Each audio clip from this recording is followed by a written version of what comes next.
ain't too late to run off to mom now. These matches are going to be even more ridiculous. If you know anything about Street Fighter, you do not doubt the GOAT. My man is always hitting go. You thought I was playing? Oh, you're hella dead. Help me out, Nadeshko. And look how much it means to him. Wow! And Hibiki, back after the ultimate improvement. I'll show you. Line it up. Power to the earth. See what I'm really made of.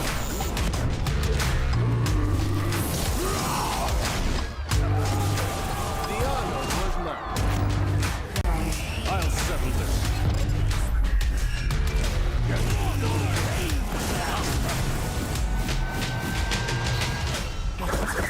Let's begin. Not over! It's not over! Are you serious? My man is reading right now! My man is reading!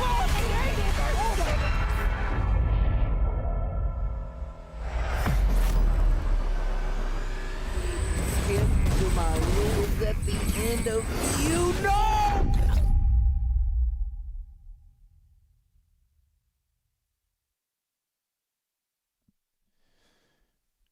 All right, everyone, and welcome back to another episode of Sets here on Capcom Fighters on a Monday night where we pit two really strong players in the ring for a 1-10 exhibition. But before that exhibition, we have a little chat with them, and then after the exhibition, we want to relish with the winner and we want to hear how salty the loser can be. But we have to be your host for tonight. I'm going to be one of them, Jammerz, and alongside me, it seems that his propaganda has been true for the last couple of weeks, and it seems giving him a chance to have the floor for the last couple of seconds of the show. It's come to fruition over this past weekend. But Veggey, talk to me. How you feeling tonight? It's your favorite Brit, Veggey. You know that? I feel like I don't even have to tell you that anymore. You kind of know that this is your favorite Brit. Jammerz is your second favorite Brit. Veggey's the first, the number one, the favorite Brit. But that doesn't matter because another thing I am these days is a prophet. Quite the prophet. As I tweeted earlier, they didn't like his message because he told them the truth, and the truth has been spoken. We'll probably get into that later. Can I say welcome. You can say whatever you want. I was on the way back on a journey somewhere, and I went past the station that takes me home, and I was like, I really think I should let Veggey do the show by himself tonight, just because of what transpired over the weekend. And I'm telling you, he can't wait to spread more propaganda, whether it's truth or lies, regarding what happened over the weekend. But before we do that, Richard wrote the graphic on for the show tonight. Ladies and gentlemen, we got another set of exceptional guests coming on. We got Chakotay going up against Toi. I haven't spoken to these two again in quite some time, so I can't wait to hear how both of them are doing. Hopefully they're doing well. And I know Chakotay's been really active in Street Fighter, but I want to know what Toi has been up to and if he's still using our Callous Dictator there as well. So, Veggey, how do you feel about this set that's going to happen tonight? Oh, I got some juicy info in the pre-talk, but we will definitely bring that up when these guys come back on. But I was interested in knowing because I thought that these guys had quite the distance between them. And it seems I'm right that they are so far that they might not always run into each other in rank. So it's a set that we might not get to see that often, which makes it even more interesting. You know, it's a super high-level Armika main who also has very high-level subs, like Lucia, which we've seen done work in tournament. And a G. I don't know if the G's come back. Yeah, he spoke about, but he said himself that G might not be as ready as the other two. But I mean, his Lucia just got buffed. His Mika got tiny buffs, so anything helps, I guess. And then you have Toi, one of the best Bisons in North America, probably the best. Maybe I'm getting some more right now. Tampa Bison is definitely up there. Of course, yeah, Tampa Bison. There was I don't know if he's like competing. Shame on Veggey. But I know he. Do you know when you just get an online warrior who just wants to chill out and play the game? Do you remember? Do you remember Hero Duron? Do you remember him? How can you forget? How can you forget? If you had a tournament with all the Street Fighters that has ever been created, then he would win it. So in theory, he is the best Street Fighter player across the ages. That is just the word on the streets. So he's definitely a very strong Bison. So he still plays. He still plays. I see him online here and there still playing. Like he's insane, but I don't know if he's like super competitive with Street Fighter 5. I think he just plays the game just to chill out and relax here and there and whatnot. But yeah, we are going to have that set coming up. But there's plenty to talk about over this past week. And the first thing we got to do is, Richard, we got to congratulate our CPT winner first of South America West, Nero the Boxer, using, of course, the infamous Boxer, taking that prize there and going to be qualifying for the Capcom Cup Finals. So we're going to see him very, very soon. Or not very, very soon, but obviously you blink, it might happen. But here it is, ladies and gentlemen. Want to congratulate him once again, Nero the Boxer, for winning the CPT that happened over the weekend. And of course, special shout outs to Marine, her CPT debuts really well. Obviously, hopefully she gets more opportunities. It can only get bigger and better from here. So shout outs to Marine for commentating over the weekend, and obviously Vicious for helping her out and obviously holding it down as professional he is. I think Vicious is one of the most underrated guys we have in this scene. So once again, shout outs to Vicious. But there you go on your screens, Nero the Boxer. And again, I don't know if the guys managed to get a graphic of his path in top 8. This is another person who's won the CPT, which he stayed in winners the whole time. Veggey, we have a trend. All the winners so far, their CPT, have stayed in the winner's side the whole time. I mean, what do you think about that? Do you think, Jammerz, that might be because when you region up tournaments, there is always going to be that one dude who is, or not always, but a lot of times there's going to be that one dude who's just a little bit more solid, a little bit more on point, and just a little bit better than the rest of the same region. And in that way, in that sense, it might be like almost self-fulfilling that he or they go this route of 3 1s and 3 0s and 3 2s without losing. It's hard to say, but I can imagine this happening for other regions with similar kind of like, this guy is the best.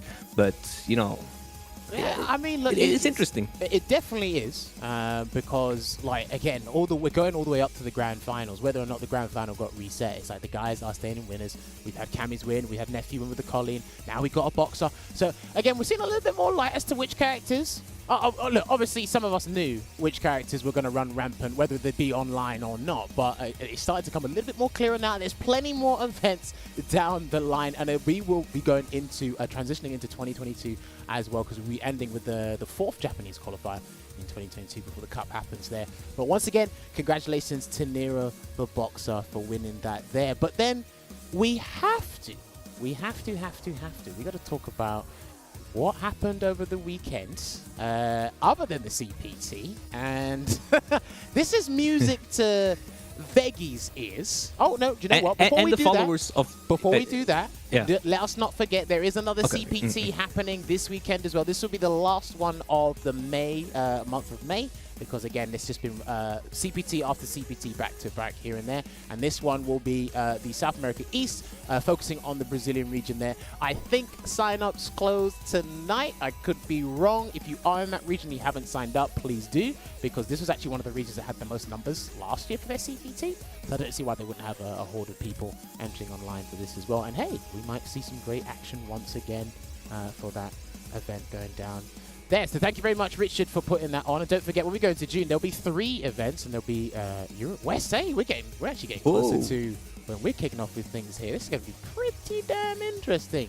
Middle East, yeah, Western Europe, then North America, Canada, Midwest. Yeah, listen, these events are coming thick and fast. And I know after the weekend that just happened, I think there's been a resurgence of motivation just to play the game in general. So can't wait for those events to transpire and go through. Let's see who qualifies for the cup there. But obviously, go back to my point for Richard, put this on the screen.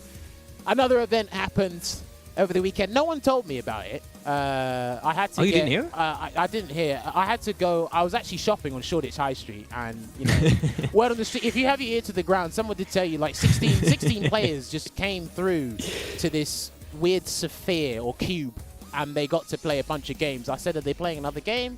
Are they playing FIFA? They said, no. They're playing the guy with the red headband and the guy with the red key and all that stuff. And it's like, oh, you mean Street Fighter? And it's like, yeah, they're having an event in there.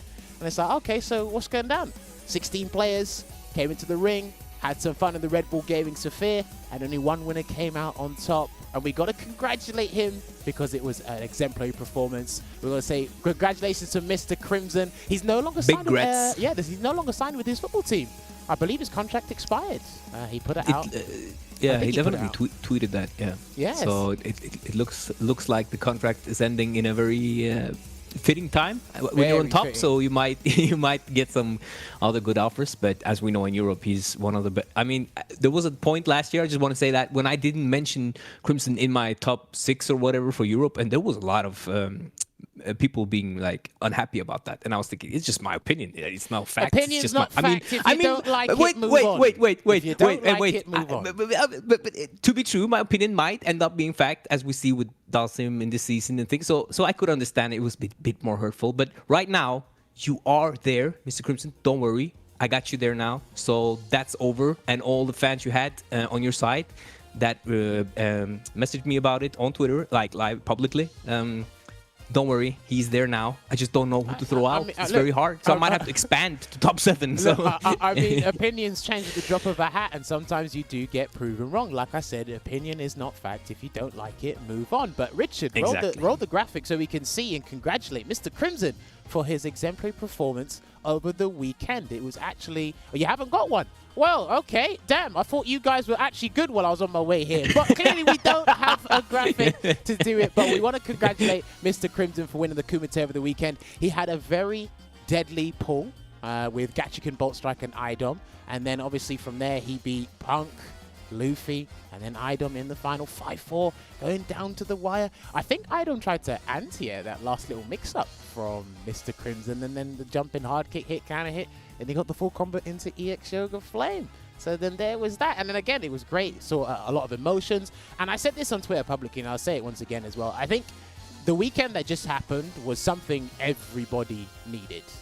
You know, the players, spectators, you know, production teams that do fighting game tournaments, all everyone needed that just to kind of remind us there is light at the end of the tunnel. We do have to behave. There Oh, look, we have it. we have Let's a go. picture of Mr. Crimson. He's holding my trophy. Nice. He said, he messaged me and said, Jammerz, I got your trophy here. How do you want to pay for postage? I said, FedEx, I will pay for everything. But this is your Red Bull Kumite London 2021 champion. And I got to say, I love that trophy. I love how everything was organized and everything that was great to do with that event there. Shout outs to the talent team. Obviously, F-Word, Tyrant, Damascus, Reinhardt, Kayane, and Z showing up, making it every bit enjoyable for us as well. Great stuff.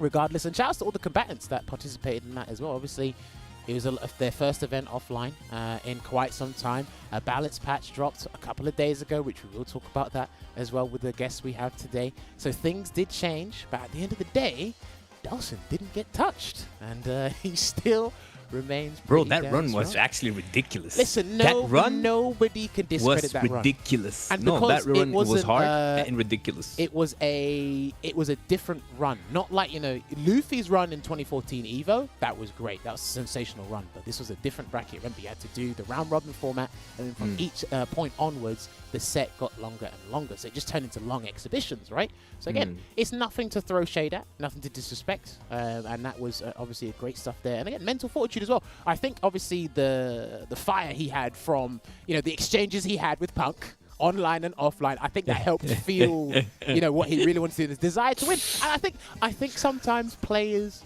do need that. I mean, what do you think about that, Veg? I think that, I mean, that for some people that might be empowering, and you know it's more powering for the guy who came out on the bottom at the first exchange, because he's kind of there like, I have nothing to lose. I can lose again. Nothing changes. Right. The guy who came out on top in the previous set, he's way more pressured. He's under more pressure because it's like, whatever he did, he has to do it again. He has to show everyone that, this was not even, this is the way it's supposed to go, which might be true. Who knows? But the guy then who comes from the bottom is then absolutely pressure free. Only here to like do some like faces and say some snappy words and take some rounds. And when you do that, then I think that position coming from being like the one who lost is a huge boost. And it's definitely not something to underestimate. And it's also a reason why some players don't want to participate in long sets that are kind of like official or serious before an event, because they don't want that kind of energy when they get into the tournament. Yeah. What do you think about that energy that you feel when you go in? I think the energy is very important, not just the skill of the player, but the energy that they feel as well. Okay, it's weird, right? Because some people play better angry. And other people actually play better when they're completely poised, you know, trying to be like complete zen and calm mind here and there. But I think there's a little bit of a mixture with Mr. Crimson and that. And obviously, regarding Punk's run as well, he had a very bad start because he lost to Kawana right off the bat, and then he had to make it back. But you could see how flustered and pressured he was feeling. And then obviously when he did bump into Crimson in the knockout stages, you could see it, who was definitely feeling it more than the other person. And again, you got to give credit to Punk and Crimson for what they said and responded to each other on Twitter, how they handled it. Because again, a lot more people are starting to be more humble about their losses publicly, right? Obviously, when you're in your group chat with your friends and whatnot, you'll say things here and there, and then they'll kind of keep you in line. But it's a case of, look, you know what? He got me. Hold that. See you next event. That's all it takes sometimes, you know? And once again, shouts to all the participants and the Red Bull stuff put on that event there. It's definitely something, a refresher that everybody needed. But let me see if Richard has this one. Richard, do you have the other graphic regarding the Red Bull Kumite? The other news we had for later on this year, because they gave us a little bit of surprise, something I wasn't expecting. Because usually we have one Red Bull Kumite for the year, but we're going to be getting a second one later on in 2021, and I think it's going to be in the USA. I think that's what the colors of the flag I saw there, but there is going to be another Red Bull Kumite. I did send the tweet to the guys, but apparently they haven't got it. But Veggey, what do you think about a second Red Bull Kumite in the same year? How do you feel about that? I just like to say that red, white, and blue could also be Norway. So, I mean, you never know. Like that flag, it could be Norway. So, I mean, not that I have any information about that. I really don't. So, don't think that I'm leading you on. I'm just trying to be like super smart as always. But I think it's great if it is in America. And I, of course, hope it's not going to be in US only. I hope it's going to be like this. But then maybe a few more of these kind of local heroes. And when I say local, I don't really mean local, but more country heroes. Just like how we had more Europeans in representation now than other places of the world, because we are in Europe. Maybe that's why. I can't tell you really why. So you might get to see some more of these shots at having great runs, run of a lifetime, change your whole life, get a new sponsorship. Who knows? If you get invited to these events, you can change your entire life in the span of that event. And Mr. Crimson is an established player, but I think that this run can also kind of like change the course of everything for him as well, if he just plays his cards right now, especially with that contract going up and him being available for teams right now. Yes, it's crazy. And like Veggey said, it's like, you know, your Capcom Cups, your Evo champions, you know, your Red Bull Kumite, your Invitational champions, they, like, when you win those, even if you come second or third, you just have a very good performance, right? That's some life-changing stuff. And this is what gives more motivation for the players everywhere in every region to kind of, like, level up and want to be, like, you know, invited out to enjoy the event, play and be that, you know, #1 champion here and there. So it's going to be pretty interesting to see the details. Obviously, there's not any details covered. They said further information will come out soon. There is a tweet about it. If I can find it, I might put it in the chat later so you guys can see it. But there will be another Red Bull Kumite happening later on this year. But one more thing before we bring on the guests for this show. I wonder if we do have it. Do not forget that the Intel World Open is coming soon. It's right around the corner. Registration is only a week to go. So if you haven't signed up, please do sign up. Check out the website as well. Hey, there you go. I was actually looking around on the website the other day. In any region you go, it says who's playing, who's signed up and how many regions are available. You know, stuff. It's actually pretty good if you go check out the website. So if you want to participate in that and have a share in that huge prize that's going to be happening, make sure you sign up. They do end by the 31st of May. And then the open qualifiers will be for the first couple of weeks of June. And then it goes on to deeper stages from there. So make sure you check out the Intel World Open. I mean, when you open up Street Fighter, we'll remind you about it as well. So if you want to be competitive and participate in all these big tournaments that are happening, your CPTs are happening, sign up to those. The Intel World Open's happening, sign up to those here and there. So make sure you get down to it. But I need to hear the opinions of some of our guests tonight regarding what's happened over the past week. Richard, do we have our guys ready in the call so they can have a chat with us? All right, so let's roll on the guests before we face off in this first of 10. Let me get Toi and Chakotay in the chat, and then let's hear their thoughts on everything Street Fighter that's happened in this past week here. So, let me see if I've got the gentlemen. Chakotay, Toi, can you both hear me? Have we got them? Yo, what's good? All right, there's Toi, there's one. Where's the other one? Is he not there? I know I got one. Sorry, my bad. There Yes, you go. let's go. All right, we got both of them. Toi, Chakotay, thank you so much for coming on the show. It's been a while since I've spoken to the both of you. But I'm sure Veggey filled you in before the show even started. But obviously in this little segment here, before we let you guys play the first to 10, we're just going to have a little chat about Street Fighter and let the people in the chat and on social media hear your opinions and how they feel or how you guys feel about certain things. So my first question to both of you would be, there was a mid-season patch that happened a couple of days ago. Chakotay, your characters, Mika and Lucia and G, they did get buffs. Toi, Indeed. Bison didn't receive anything. So No, sir. my first question to you, we'll start with Chakotay first, is how do you feel about mid-season patches in general? Okay, so I normally don't mind mid-season patches. I just kind of thought it was crazy they did it before Red Bull. It would have been different if, like, for example, they didn't nerf Abigail and Problem X was able to play. It would have been cool to see that, you know. But I don't know. I don't really like them before big tournaments, regardless if I'm in it or not. Okay. But I don't know. It's not. I guess you got to do what you got to do. Well, again, that definitely wasn't something that was planned, because I think usually ahead of time, look, if a character's too strong, because everyone here remembers Season 3 Abigail and Season 3 Rashid, if something is a bit too powerful, I think you guys and I both know it's not going to rock for the whole season. They're not going to do that. Yeah. And that's what they did. Obviously, this season, because of like worldwide circumstances, this was definitely unexpected because I don't think there was, any glaring problems that people wanted to get addressed, because everyone was fine with the characters.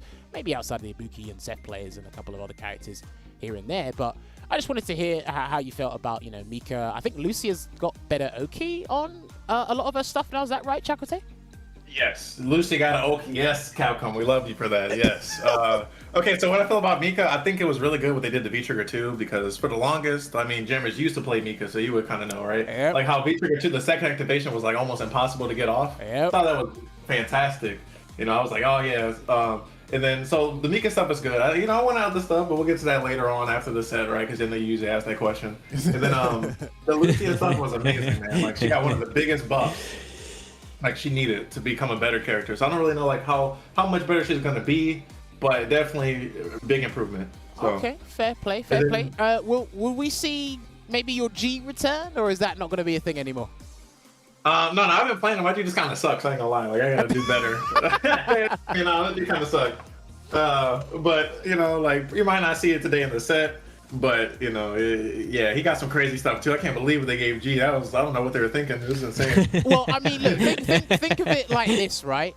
They wanted to like change the focus or steer the focus away from activate V-Trigger and basically win the round off of 2 guesses to like, look, we'll give you everything you want if you get to level 3 presidentiality, and it's hard to get there already. So they say if you do get there, we'll reward you correctly. So I think it's more of a specialist character sort of thing. Yeah, true. That's how I see it. I don't know if Toi and Veggey disagree with me, but that's how I see it. I think G is just a specialist character now. Yeah. Yeah, I mean, sure. I mean, they didn't really. Did they change V-Trigger 1 though? Again now? No. So what they did before was like the activation to works depending on your level. So they didn't change that. They just made a level 3 more enticing to get, but it's still difficult to get, right? So that's how I see it. So they kind of buffed like you need to know more of G. You can't just rob part. But I mean, they haven't touched V-Trigger 1 again since the first patch, right? So he still kind of has that. Yeah. I don't think they're so he still has that. Yeah. I mean, he's still going. When you get activated on, you might still die. So. I mean, any buff for him is just making him stronger, so it's hard to say, really. But I read the G players weren't really happy with him after the changes, but that's normal that people get, like, dissatisfied. So it's very hard to say at this point, since there's not been that many tournaments with G players, as far as I know. Yeah. So let's move on to Toi. Toi, how do you feel about mid-season patches? Because, like I said, Bison didn't get changed, so I'm sure nothing's really changed for you now, has it? No, nothing's changed for me. Bison's pretty much, I guess, at the spot that Capcom wants him to be at. And then, of course, I'm also maining, for a sub-character, I'm using Falk. So, okay. She got a little bit buffed. So the patch itself is good for me. As far as mid-season patches are concerned, I'm okay with them, but I kind of have the same opinion as Tay does as far as the timing is concerned. You know, it's right before the Kumite, you know, and I felt bad for Benjamin because, you know, I know that he was planning on using Abigail for a lot of them. But I mean, like, other than that, I don't care about other Abigail mains. But just in that scenario, you know, I felt bad for Ben because he uses Bison as well. So, you know, I'm like, yeah, that kind of sucked, you know. But other than that, that's pretty much how I feel about it. You know, it's a win for me overall. But of course, you know, with this patch, just like pages of notes for it, man. Like, it just feels like so much has changed. Like Nash, I don't know if I know that matchup anymore. Well, yeah, listen, you're not the only one. I saw Mauve had pressed that button. MOV had pressed that button 10,000 times in 4 days. Ever since that Sobak kick or his medians got changed, there was a stat. For those of you who are unfamiliar, there's actually a statistic that MOV has pressed forward median kick with Nash over 10,000 times. I actually think that's more than he's pressed sweep with Chun-Li. Yeah, in 4 days. From 2016 until now, he's probably pressed Nash's Sobak kick more than one of Chun-Li's buttons for the duration of playing that character. That tells you a lot, and a lot of people are bringing him back. Speaking of, someone's brought up Nash, so, you know, Veggey, let me get your opinion. Do you think Nash is making a big return here?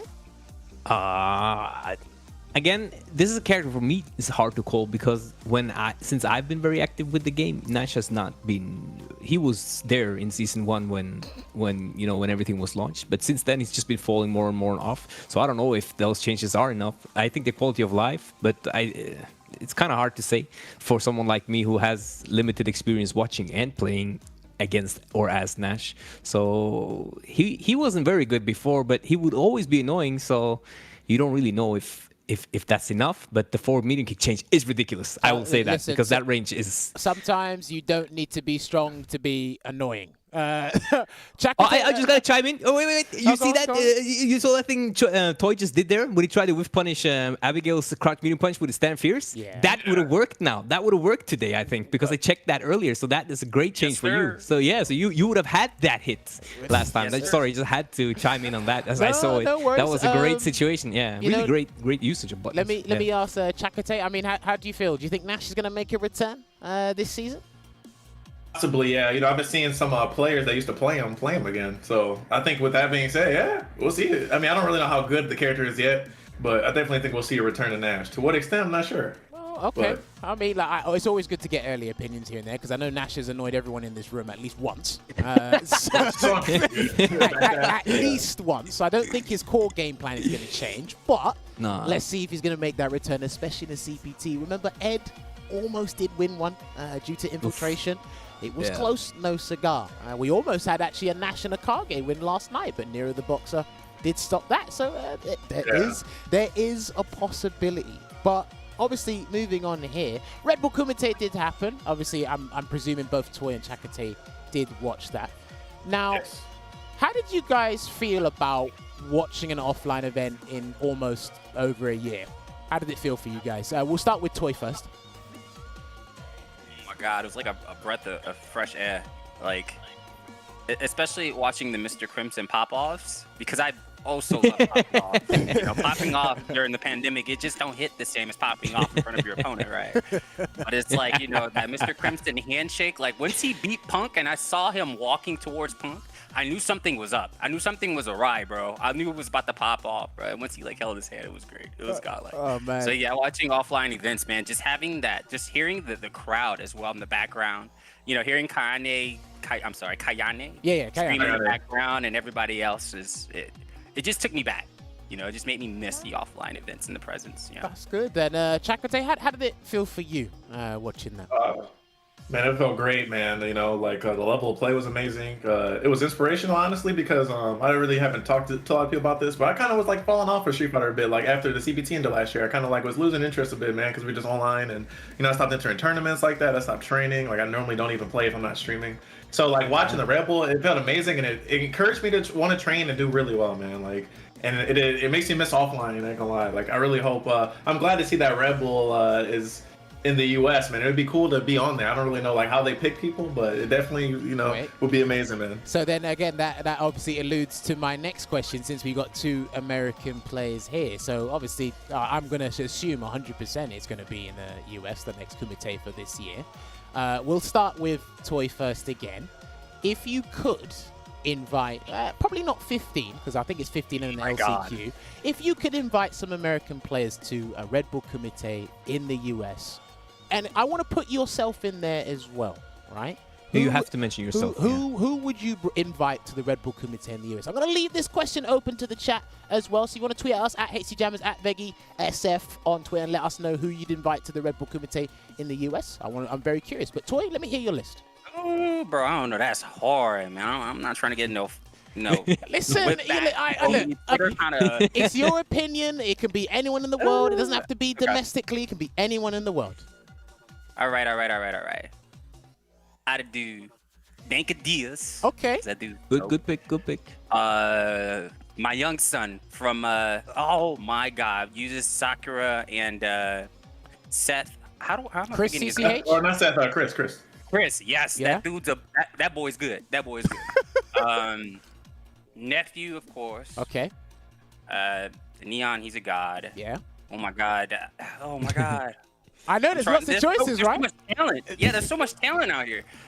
You know, I'm tripping. Yo, let me get my boy Nigel. Let me get Dot. Yeah, let me take the easy route. Let me get my homies in there first. You feel me? That's fine. That's completely fine. But yeah, let me get another answer here. I'd like to see Tampa in there. I haven't seen Tampa Bison versus some high level play and certain, you know, those sort of and that sort of rule set in a while, you know, on the main stage in a while. So I'd love to see how he'd do in this day of age, because I have a lot of questions about certain matchups that I feel uncomfortable with. Okay. It's been a while since I've seen, you know, that. I was hoping to see that with Problem X over this weekend, but he didn't use Bison for all of his matchups. Yeah. He had his reasons, but obviously, you know, he didn't want it. And obviously, like you said, he was preparing the Abigail for a lot of that stuff, but then a mid-season patch just hit him like a ton of weights, and it definitely caught him off guard there. But, I mean, hey, you definitely got some interesting players on that list there. I mean, Chakotay, any names come to mind for you who you'd invite? Yeah. And you said it's 16, right? Well, I got to count me, so like 15 others? Yeah, any names that come to mind. Okay, definitely. You know what I would do, honestly? I would take it a step beyond and invite some hidden gems. Like people, because, you know, we always see like this, you know, we always see like some of the big names at these events. Like I would still have big names like Punk, you know, I feel like you can't have it without Punk, Idom, right? Daigo, right? But I like to see people like Nightmare Effect, you know, he's really good. I would like to see, although, hold on, I know I just said big people, like we always see big people. Like I want to include Shine too, Shine and Rob and Brian, those got to be in there too. Okay. They're really, really good too, so like, I don't want to like, you know, discredit them. They could definitely they could be the next one even. So them, you know, I would like to see Infectious again at Fujimura, because we didn't get to see Fujimura last time or this previous weekend, because I think he just declined, and maybe Infectious did the same thing. He declined it. Probably. I don't know. I'd have to ask them, but I can say it's safe to assume they did decline. Yeah, there's some, you know, Mr. Crimson again. They got to defend the title. You know, we can get like some Dominican Republic reps in there, like Minna or Mandrake, just to name two. Terrence would be sick. You know, I like to see, you know, C-Day Truth in there. There's so many players I could name, like UIU Kami. Yeah, Kami would be an interesting shot. I would say Snake Eyes too, if Snake Eyes wanted to play. I don't really know what he's like, you know, what's going on. You know, he has his own, I don't know. Like there's so many players like Dual Kevin, man, like Cool Kid. There's so many I can name, man. Like Wolfgang. There's so many I can name. Wolf. Bro, you were ready for the question. Because I think it's not just like peak performance that you want. It's personalities in the game and out of the game. You know, is there any rivalries brewing here? Maybe right before the day of the event. You know, is it their first time? Hidden gems, as Chakotay says. You know, sometimes you got to get that homegrown talent, like Toi was saying. There's definitely a bunch of names, and it's very difficult to pick. And through this, asking you two, now you guys have a glimpse of how hard it is for the guys who actually put on this production to invite. Because obviously they're doing the best of the best in the world. Because it's only 16 players, and we probably have over 30 champions or even 40 champions within the Street Fighter 5 community. I'd have to double check, but like there's tons of people you can invite there. But you know, let me slip it over to Veggey. Veggey, who would you bring to a Kumite in the USA if you had the power to do so? Kumite in USA, I'd like to say it's very important to have some of the greatest of all time in Street Fighter 5 who was always also there in Street Fighter 4. So I think if you don't have Daigo, Tokido, Bonchan, at least two of them, and maybe a couple of more from that region, it will lessen the sense of accomplishment for whoever wins. So I think it's important to have them there, even if they've been there every year, because they make the event, it's like they're part of making that event so great from the player side. And then you'd also need to have like the best from the European region and the US region. But if I was to name names from the US that I'd like to see that has nothing to do with performance, really, I'd like to see from American players. I'd like to see Max. I'm not going to say his whole nickname, but you should probably know he's a player from the East Coast. He plays Birdie. And I'd like to see him. I think he's really good. And from the Dominican Republic, I'd like to see Menardi. I'd like to see Kawa get a chance. And, you know, maybe even go even further into South America to let some of those talented players get a chance to sign. Not just look at, like, the normal names, but also some of the more... You know how Vega Patch is kind of known for being good in Europe and he gets invited? I'd like to see someone like that from another region as well. I think that would be cool. Yeah. Okay, so obviously good in their respective region, so that obviously brings more light to the world internationally and kind of give their time to shine. But you know what? Good shout. Good shout. I think there should... If there was a criteria, I don't know what the criteria is, more specific things on that criteria to invite players, I definitely feel that should be one. There should be native talent regardless of where the Kumite is, whether it's in France, UK, Japan, there should be native talent there and then. But, I mean, that was very interesting stuff. Veggey, have you got any questions to ask them before we let these guys go off and play that first to 10? Yeah, I like to hear one thing that I find very interesting because in the first episodes of this show, we always spoke to players about V-Shift. But I feel like, except for Luffy, V-Shift wasn't that of a big of a game changer for any of the characters. I mean, he was punishing it pretty hard over the weekend, but... So, but still, that is the next guess. Maybe people should just not do it then. But anyway... Both of these guys play characters that I feel get touched by V-Shift because you get more options against them, both Bison and Mika. And since it's been a while since V-Shift came and it's kind of died down, people don't speak about it, let's revive the topic and ask each and both of them and let them have their side. What do you think? How do you think V-Shift affects your character or the game, if at all? You can start with Toi, who plays Bison. Bison is definitely affected by it. Let's go. Let's go. Let's go. Yeah, of course, it affects Bison. Not to the extent that it hurts other characters like your boy Geef. Thank the gods, right? But nah, like, you know, and to give you an example, like back throw and then down 4 fierce. That's a free punish. V-shift, if you catch that, that's a free punish no matter what. You know what I'm saying? If you also, if I'm in your face, I'm giving you tips, by the way, Tay. Like if I'm in your face and I meaty roundhouse you and you V-shift, then you get a free punish, right? If you don't go through with the follow-up, it's at least -4. So it affects Bison, but at the same time, I also gain a defensive move. You know what I'm saying? Because Bison kind of bleeds once he's knocked down. So I mean, it helps me in matchups, you know, versus Laura or Geef and things of that sort. So it's like a double-edged sword, but for the most part, I welcome it more than I condemn it. And I can see that from coming from your perspective, since when you first lose, it can feel probably for you. I don't know how it feels for you, but I have heard it feels very like one-sided in the matches where you lose. And since the matches you might feel it affects you the most, you're probably already winning a lot. Maybe like Dalsim, you were already winning that matchup quite hard. Or am I wrong assuming this? Yeah. So it doesn't really matter that. Yeah. So you kind of like edged in. You might be. I get the impression from what you're saying that you are kind of like balanced out. You get some of your good matches are a little worse, but your bad matches are a bit better, which is good. Right.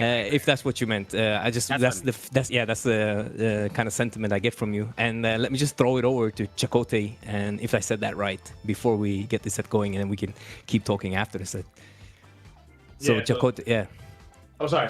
Yeah, I was gonna say V-shift, man. I feel like it definitely affects Mika. Some people are saying Mika's like dead, like literally said that to me. You gonna drop her? Luffy I don't think he killed Mika. Well, of course Luffy did. Luffy is a very funny guy. You know? I love Luffy, man. You know, me and Luffy go back some, but you know, I feel like V-shift hurt Mika for sure, like a little bit. I ain't gonna lie, like not as much as some people are saying, because it's risky, right? Like if someone reads your V-shift, like you get punished hard for it, like a DP, like reversal.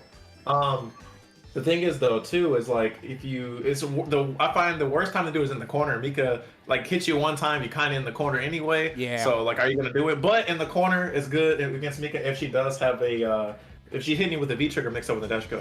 But then if I grab right and then you V shift, it's like a mix up. So I feel like it has more mind games to Mika specifically. But overall, I feel like it definitely affects grapplers more than most characters. Like it obviously affects Bison, right?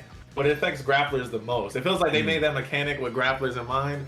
but I don't know for sure. It's good though. I like it. That was one of the biggest complaints I had about Street Fighter 5. Everybody in this chat knows that throws are extremely prevalent in this game. So if they done a V-shift or added it there with that in mind, because obviously there's the meme of take the grab, and then like, look, sometimes I don't have to take the grab. Here's another way you can look at V-shift. 50-50s now turned into 33-33-33. So now your chances are slimmer, but the damage output you get if you do guess correctly on the V-shift is even better than it was before. But it was great to hear both Chakotay and Toy's opinion there. Gentlemen, we're going to have to cut this one a little bit short because I want you guys to play the first attempt. We bring you back. But we are going to go on a short break here.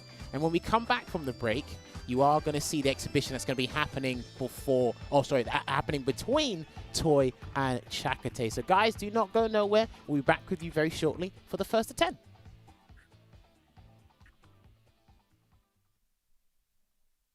Right.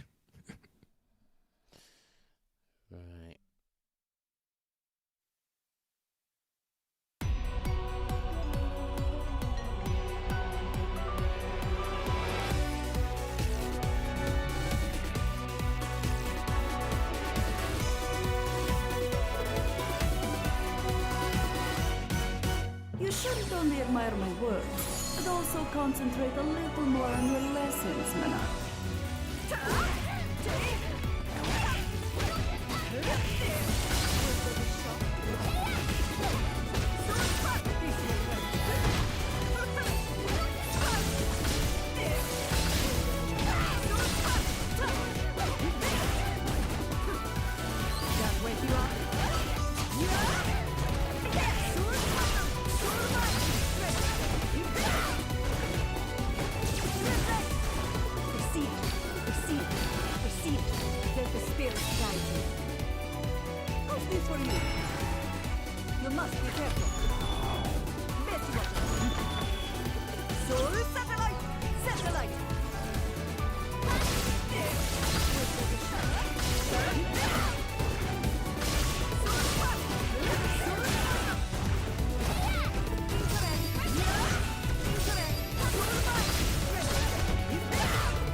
What's the meaning of fate? You shall know.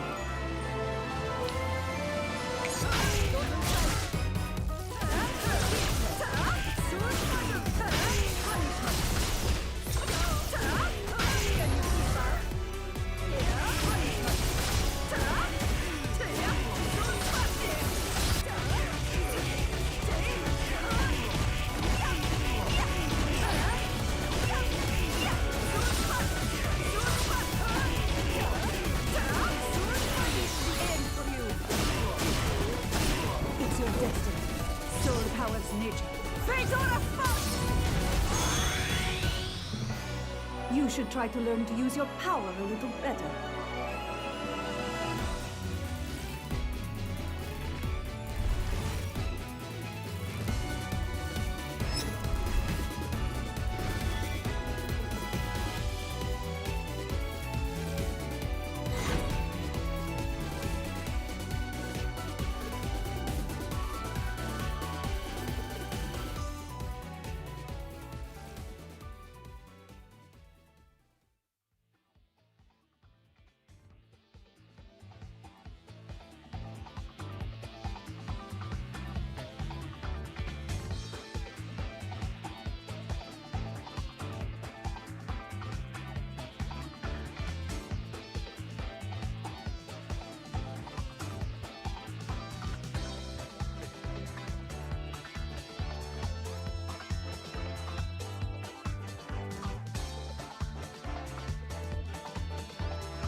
All right, everybody, welcome back from the break, the esports break. We can't do these shows without those esports break. I need my bills paid, and so do you. So I'm gonna make sure you guys sit here and enjoy that esports break. And probably some of you guys picked up a Red Bull, some snacks on the way. But now, the moment you've all been waiting for, the first to 10, will be happening in less than a minute. Veggey, are you ready to go? I'm ready, but you need to walk me through this. How does this matchup go? Because you know the European Titans, the gods, one of them say it's not that bad, and the other one says it's horrible. So tell me, Jammerz, as an ex-Mika, how is this matchup? How does it go? What are we looking for? If they are going to be playing the Mika versus Bison matchup, then I remember ProbNex said, look, the grapplers still give Bison a very torrid time, and there's some couple of things that Mika players developed as tech over the years to counter that. But, you know, Problem and other Bison players, like Toi included as well, they gotten better, more patient. They understand the game. Bison has been given more tools to combat tool sets like Mika's, so it can be a little bit rough here and there. But when she does get in and grapple you, it could be the end of the world. But because of V-shifts there, you run the risk of avoiding the command grab or getting hit by it and then flopping it and losing the meter there. So it'll be very interesting to see. But if the boys can hear me, they are good to go. You guys can start the first to 10 because I do have them in the lobby now. So if they want to ready up and then go for it, that is completely fine. Thank you very much, everyone, for your patience here tonight on the set show, because I know there's still some people that go, wait, they're still talking? The set ain't started yet? Listen, we talk all things Street Fighter. Then we have to hear the voice and the opinions of people from your own very community. Sometimes when you ask him on Twitter, 140 characters isn't enough. So we thought, you know what, let's bring him on the platform and let's give him extended answers here and there. But gentlemen and ladies, Dungeons and Dragons, any creature you can think of under the sun, is El Chakotay going up against Toi, an all-American bout. Who knows? Maybe one of these names might be invited to the Kumite in the US later this year. Maybe not. Who knows? It's a free-for-all these days, and you got to think about how this goes. But I'm very curious to see what characters they're going to pick. It could be their substitutes. It could be their mains. And on my screen, I'm seeing Lucia going up against Bison. Okay. Let's go. I'm interested to know if Bison has answers for the Fireball in advance, like if you can reactionally stop it, as a lot of characters can. We spoke about that earlier, you know, when we were waiting for you, Jammerz. So I'm very interested to see if Toi has something for that. I haven't seen this match a lot, but it's definitely been played in the Salt Mine Leagues, I want to say. Yeah, it should be. Yeah, it definitely should be. Yeah, yeah. But right now, it's just buttons from Toi really controlling it. So hold on a sec, bear with me. But I think I'm not getting any game sound in my ears. I don't know yes, here too. Nah, he's punished on the V-shift anyway, so definitely baiting that with throw early, showing him that this is not something you could do for free against me, and that might come back to be a deciding factor as it goes on. We don't know, you don't know, it's hard to say. Very hard to say. But it's interesting as well because they're both using 3-bar V triggers. Good close out there for Toi. Yeah, they're both using 3-bar V triggers, and I think Chakotay with Lucia has got the higher damage output one, but I think with Toi there's a little bit more tricks to it there. Obviously there's a couple of mix-ups with Burning Fight V-Trigger 1, but I definitely need to see how these guys are going to pan it out and see how this thing works here. And I really like that you see how Toi took the last round, and immediately Chakotay sets up a similar situation and just punishes the way he lost earlier, just showing him that there was an option here that I could have gone for. Remember that in the future, I will be able to punish this neutral jump if it comes again. So he's definitely setting that up already. All right, going to get the knee press there and then applying that pressure. Gets the counter hit into EX knee press for the hard knockdown. No V-shift, so he's going to be waiting to activate his V-trigger. Will he do it off EX Cyclone Spinner? There it is. And a V-reversal, good. So if you want to avoid that mix-up, you got a V-reversal the first hit of the kick. You can't do it the second one, or you do get grabbed. And, oh, he might be dead. That might be dead. Yes. Yeah, he's done. Yes, it should be. Yeah, Tornado Spinner, that's it. Whee! Yeah. Because the damage on Lucia is actually good. And people don't know because they don't see Lucia often enough. But every time you get hit by Lucia, when you have like 20%, 30%, you're like, I'm good, but you're not good. You're going to be dead if she's in that V-Trigger, I feel. That's a very good V-Trigger for damage and like increasing her options and having more stuff to do. So very great bait from Toi at this point. All right. How could he know already, like, first DP? It's just there. Something, maybe these Bison players have these feelings before. Looking good. He's going to activate once again. Let's see how that goes. He gets a back throw. Luckily, it does work out. Meaty Psycho Axe as well. Chases down that backdash. Wake up. Cyclone Spinner. Or Hurricane Spinner, I should say. Sorry. Air-to-air. Toi's got really good air-to-airs with his characters. Like any character he plays, he's got really good air-to-airs. So that was actually excellent stuff to see there. 1-0 up to Toi. which is interesting. And obviously, I just want to let you guys know I can see your message. Hopefully, we can see it here as well, because I'm not getting any game sound either. Veggey, I'm not sure if you're getting. No, I'm hearing something in the background, but there's something strange going on. So it's kind of I'm sure we'll have that sorted eventually, but.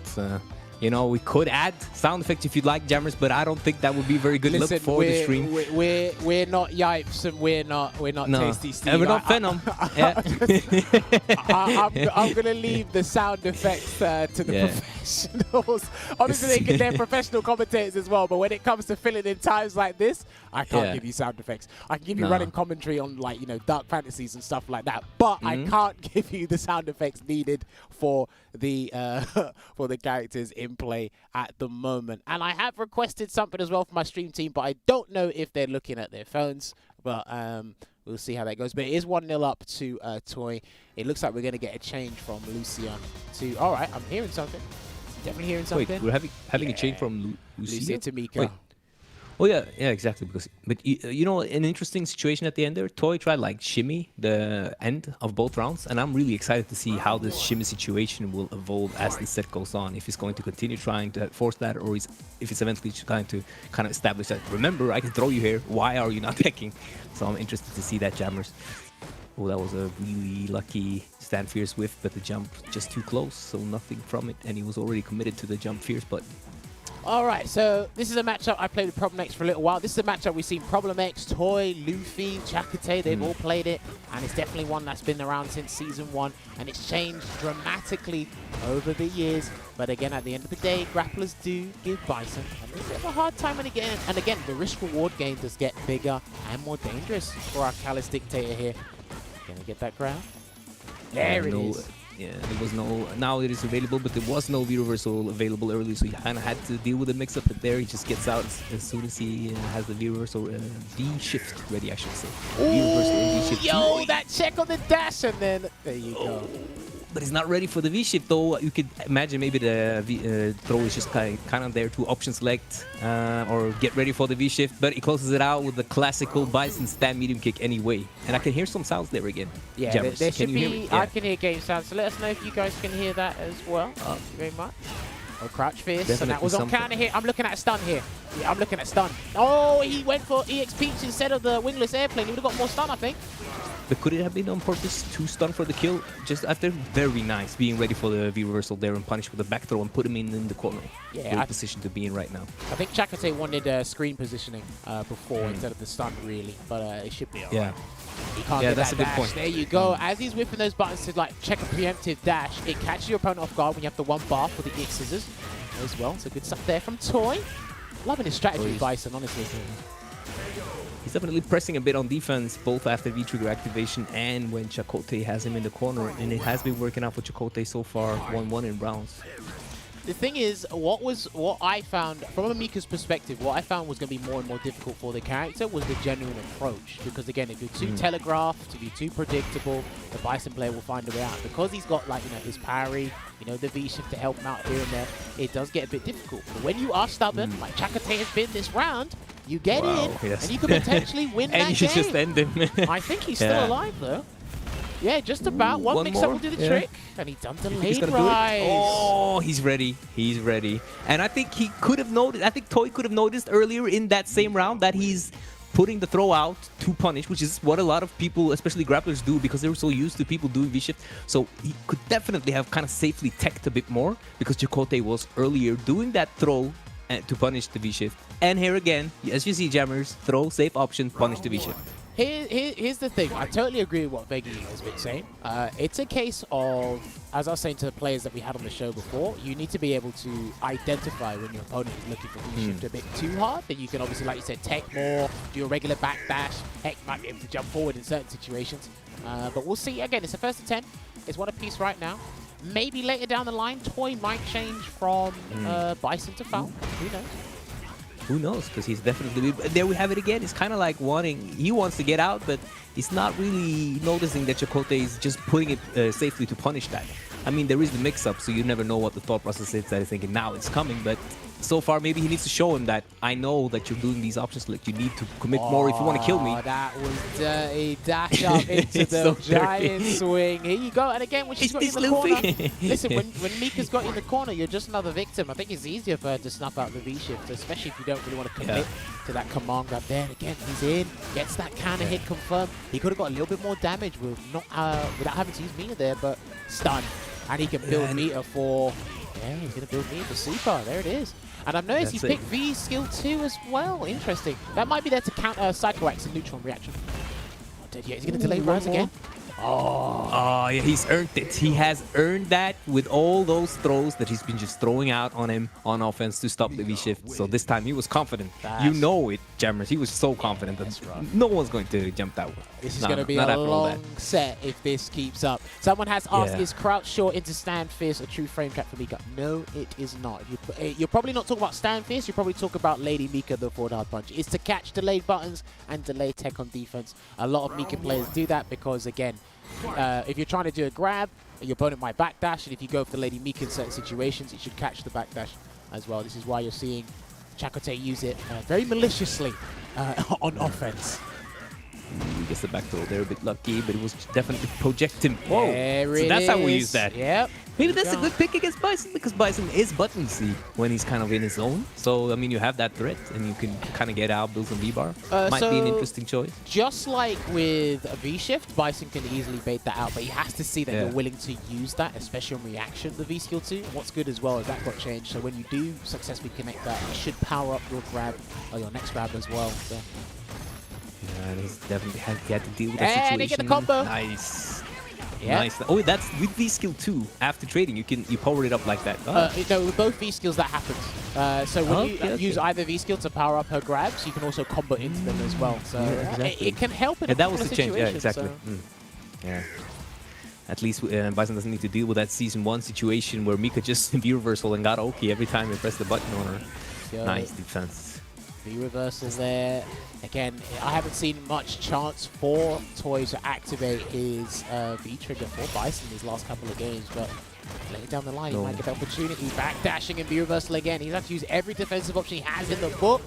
And nice. Very stubborn with that stampede kick. Yeah. That's such a great close round closer, Jammerz. It's just the hit-hurt box ratio, the recovery, how you use it. It's just so good to close out rounds, I feel. The risk reward becomes so good at that point. Nice punish on the, I mean, not reactional, but how it worked out anyway with the Stamp Fierce on the drop kick. Yeah, I mean, there's going back to what you said before, there's actually quite a number of pokes, stampede kicks that are good closeout pokes. You know, Lucia's got one, Karen's got one, Carrie's got one, Bison's got one. So it's definitely a good tool to close out rounds and just kind of deter the opponent. Really going a bit too hard to start their comeback. Good block on the jump in. Nice, and it's just out of range for him to check after that -2, and he gets that crouch fierce into V-trigger, and now the corner. Is he going to throw bait again? No, nice. V-reversal, but still in there. Doesn't really change much. Look at that. He's just throwing out those forward hard punches, just trying to catch him off guard and press it because they get a crush counter, but no dice. Chase down on the V-shift again. There it is. That's the only punish she can really get in a couple of situations. She has to spend the bar. Yeah, so do you think maybe that Toi should just start teching more? Because we don't see a lot of throw baits or like baiting him to tech throws and then punishing that. He's more like trying to bait the other defensive options. So maybe deter him from this safe kind of style and make him commit to something heavier. Is that something you think you could see? Another V skill. What you're probably not considering, Veggey, is Toi's thinking if I tech, he's going to command grab me or press the button.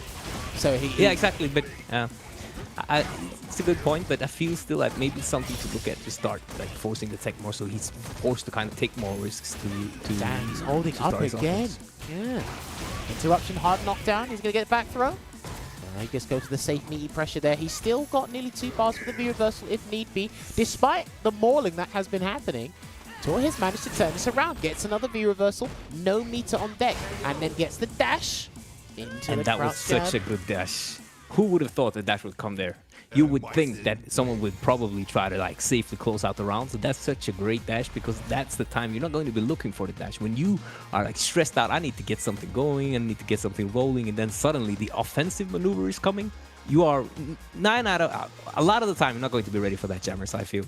And that's a great moment to just kind of like bamboozle your opponent for the kill. Well, again, we saw it over the weekend at Red Bull Kumite, is how many options and the pace at which the players are using these options. You have to be on point and ready for all these things. Lovely backdash into the whiff punish with stand fist. Nice. Yeah, that was great timing on that backdash. Just catching the forward dash with the crouch medium kick, just keeping him cornered, not taking too much, not overextending. Oh, was that a backdash? That might have been a backdash, but obviously that backdash might have been led into his doom. Gets a crush counter, and he's going to get a reset here. Oh, he's stunned. Is he going to power up? No, actually, no, he's using V-Skill 1, so he can't power up post-stun. He's just got to go with it.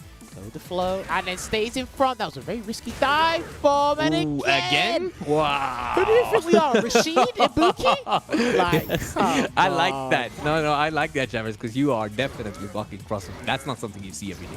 When every Mika starts doing that, you're going to block that. But when it's only Chakotay who does that a lot, and sometimes Luffy, you are definitely getting hit 99% of the time, I think. Wow, Great. They both have really good kind of like enders so far. He did a haphazard shooting peach, and that might have led him to win the round, but good V-shift. It worked out this time round. He's got to be very careful. I know people say you shouldn't V-shift in the corner. This is one of the characters that are in mind, and we talk about that. So. Yeah, so it's like, yeah, you shouldn't V-shift. That's why you should V-shift. So that, and then the mix-up is back. You shouldn't DP because you die from the DP. That's why you should DP, because he will never expect it. We have these kinds of thinking processes all the time. So an option that is bad is never going to be obsolete, I feel. As long as it has some kind of reward, you will use it here and there. Nice side swap into the Brimstone, and he wins the round off of the classic mix-up ever since 2016. Closing it out with the EX Rainbow Typhoon there. And unfortunately, Toi died with full resources.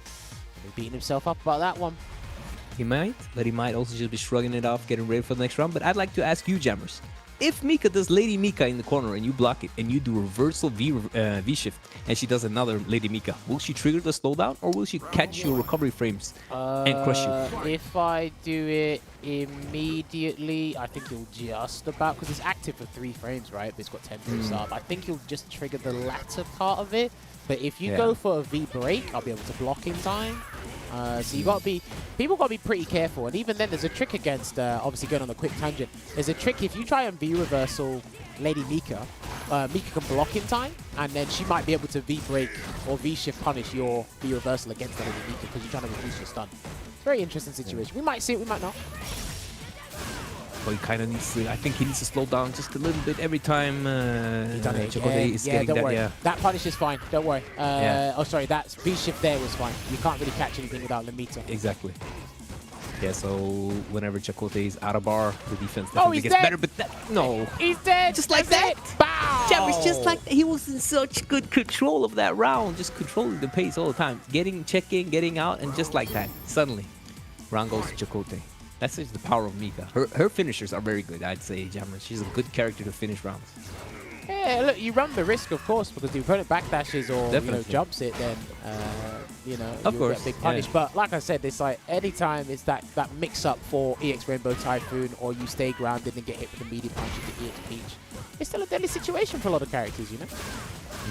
There you go. He's not ready for the dash, even though he was definitely looking for it. Oh no, hard knockdown. This is it. If he gets wrong, that's going to be the game. And he took the break, and he dashed anyway into his face. He's not dead yet. Still a reset. He's got one more guess. What's it going to be from Toi? He challenged! I respect it. Great. I think that was a very good challenge. I have to kind of like... He's expecting him to try to escape now after being command thrown. He's still ready to just trade. I love it. He went through it. Oh, let's go. He got through it. Lovely cancel. If he did not cancel into EX Scissors, I think he was done. Because Nadeshka would have caught the recovery and stand fierce. Yeah. So he had to definitely cancel into something there. Good stuff. But unlucky good there. Because that was a V-Trigger 1 powered up EX Scissor? Yes.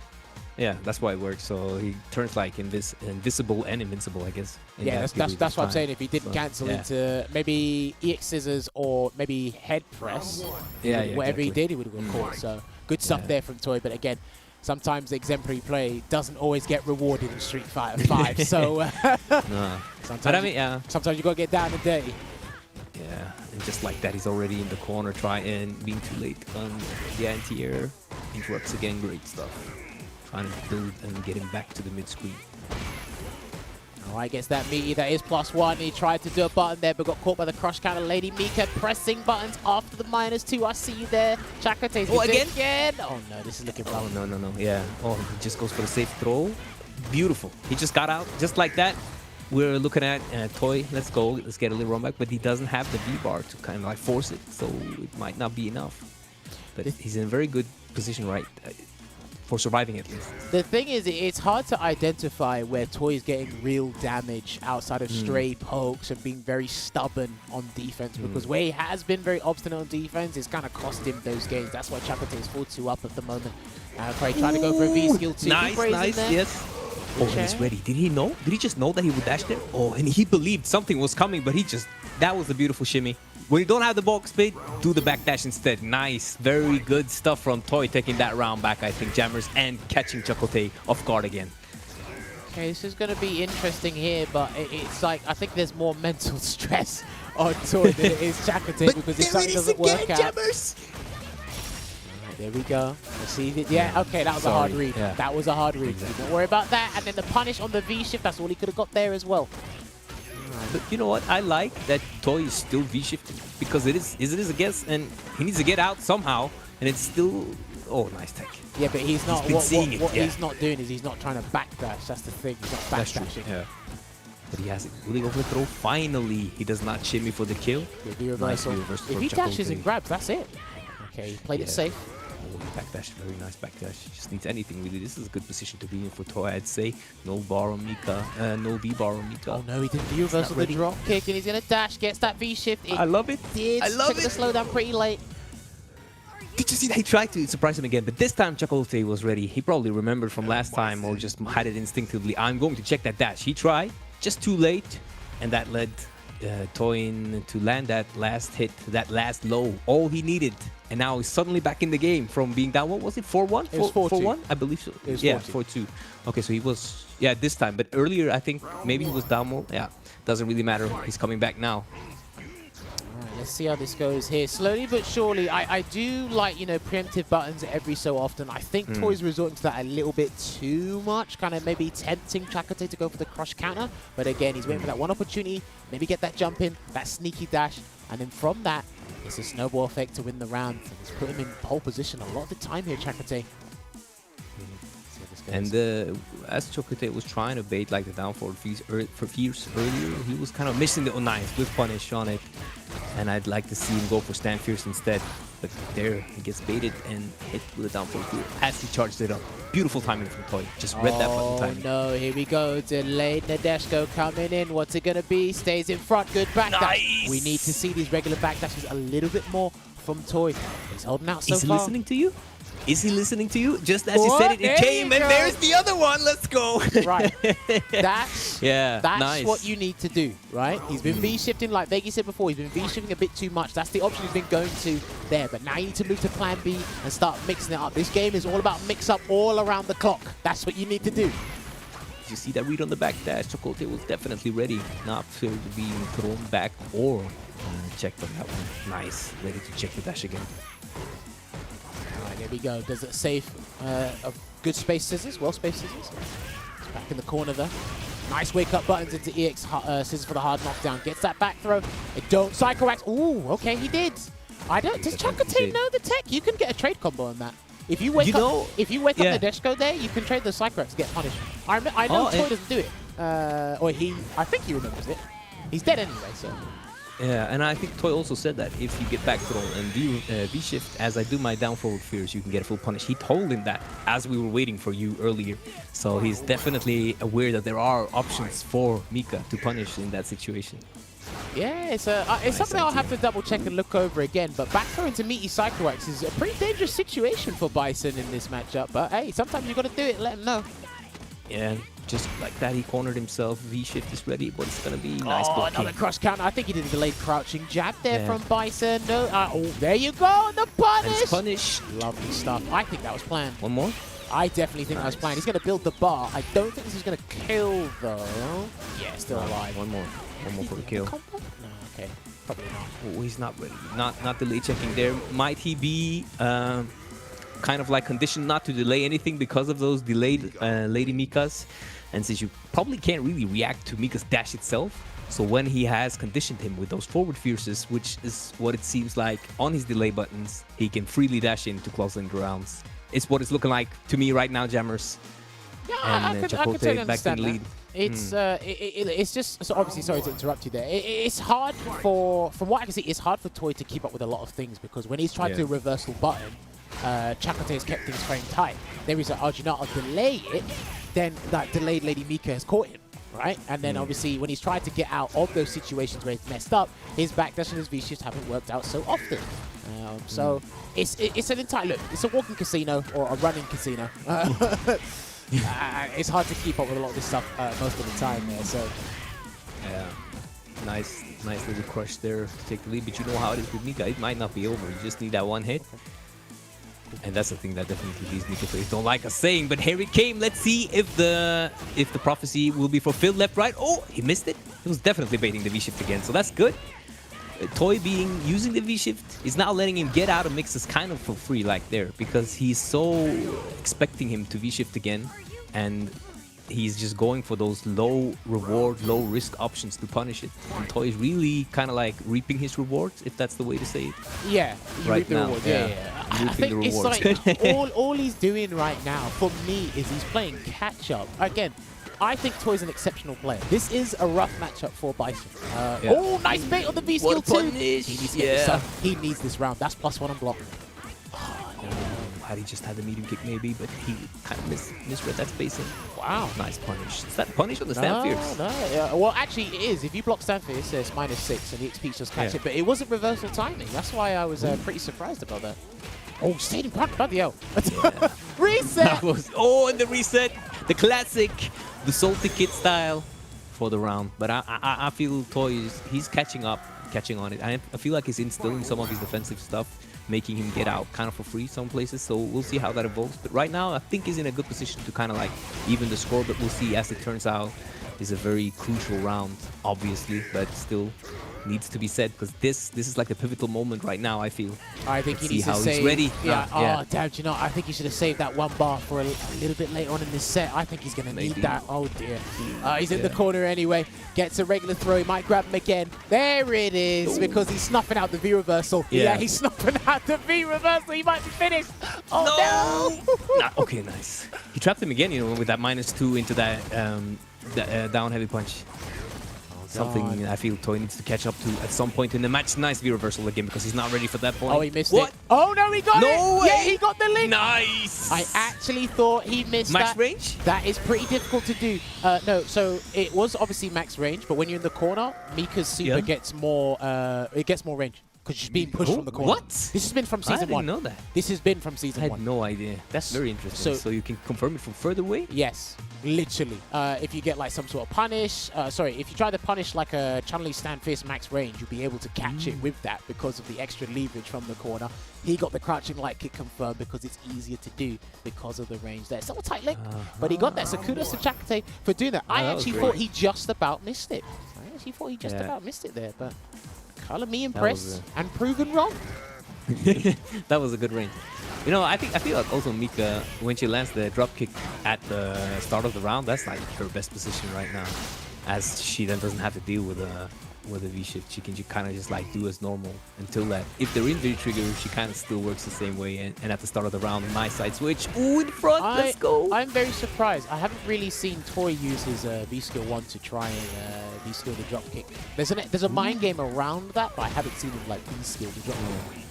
So, he's definitely had other ways around it, like backdash down fears, a couple of down forward fears, but you're right, he has more options. He should try to bring it out. But V-reversaling before Mika has V-trigger is definitely a pretty good option just to get out. But he's not really getting to activate though, Jammerz. That was an audacious break, but then again, Chakotay came in, hit the counter hit, crouching fist, wait for that grab, close out the round there. He's running away with this. We're looking at a 7-3 potentially, Veggey.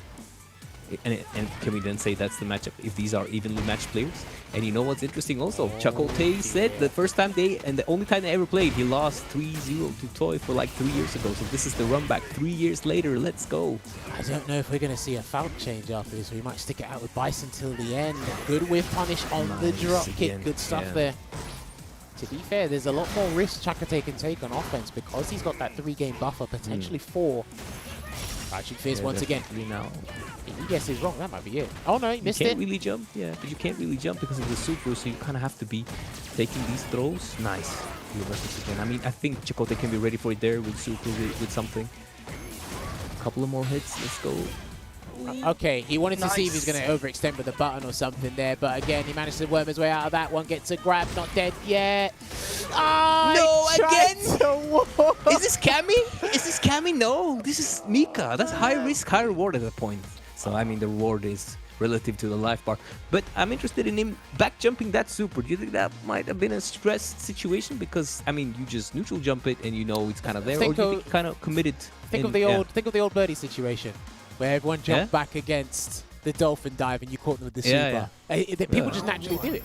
You'd be very surprised. We sit here and it's easier said than done saying, wait, why didn't you neutral jump? But when you're actually playing these games and you see what some of these characters are doing, you don't even know why. You just innately just jump back.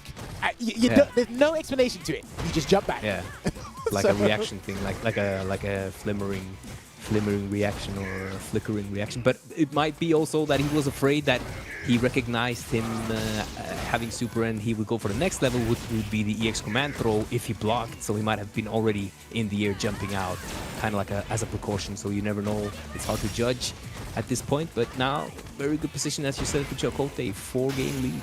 Oh no, he gets crush countered by Lady Mika again, gets caught from behind, and then what's it going to be? One more guess, and he goes for the break. Good check, because he's been catching him out with that second dash after the throw break so many times now. No V trigger yet. Oh my god. He's going to dash at you. Watch out, he's going to dash. Get that V trigger activated. No, you don't need it. Don't keep those V bars for escape. No, you might end up regretting this. You might end up because you don't have defense right now. Toi, let's go. You need that hit. Oh, he's just ready. I think he's got to be careful. He doesn't need to take anything. Yeah, he can just wait. No, you say he can wait. I think if he whiffs that medium kick, Chakotay's going to go for a peach. Something. That's a 5-frame move. That is pretty damn fast.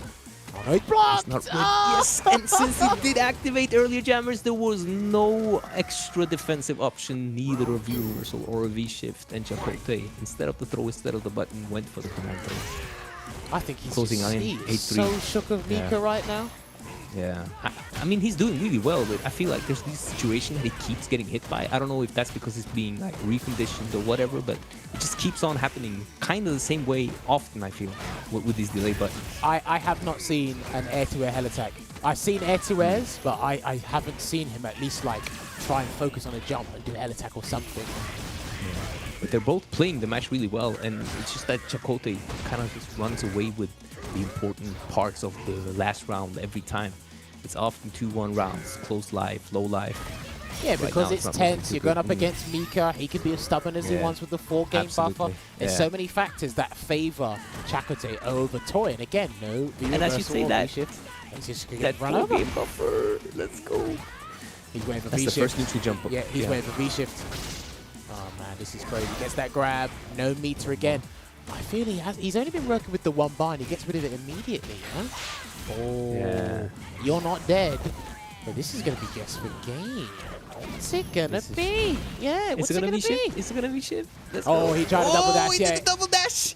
And he did the delay tech or instant tech, doesn't really matter. It worked out for once. Toi catches the break on these kinds of clutch situations where I feel he's getting kind of short-handed just a bit every time. That was a good round for him. Let's see if he can ride this momentum now, Jammerz. Talking about momentum, tried to challenge there, gets hit with a counter hit, standing medium punch, jabs out into the EX knee press. Gets the hard knockdown and another one. Nice counter conversion. Great setup for that, like counter setup. His weight, is he going to do it? Oh, he goes for Cycrex again. I don't think Chakotay knows. Yeah, it's not comfortable with kind of like using the V-shift preemptively, it seems. Oh, not even the V-shift. You can just do trigger. You can literally do trigger. Oh, yeah. So either one. He has double answers. None of them are coming. definitely knows about the V-shift answer as we spoke about it, but now he's in a bad position. No! V-reversal, the V-reversal, good stuff. The offensive V-reversal, very good for Mika in the corner. And he tried to catch a V-shift again. Nice. Oh no, that was stubborn. He's going to get him. He got Jump. Yes! Close. That was good. We still have a game. Yes. Nice. No, not a good punish. V-shift. Break. He's going to dash and grab Anything? you. Oh no! No way! He nicked it. Somehow. He had it. Some way. He opened your door, went in your fridge, took your dessert, and left the door open. Yes. It he is definitely 8-3. did. He had that match, Jammerz. That was his. That was just the punish. Are we seeing the focus change now, Jammerz? No, right. It's 8-3. If he's not changing, okay, yeah, okay, he's gonna change. I've seen it just now. Okay. He's gonna change. Let me see if I can get that.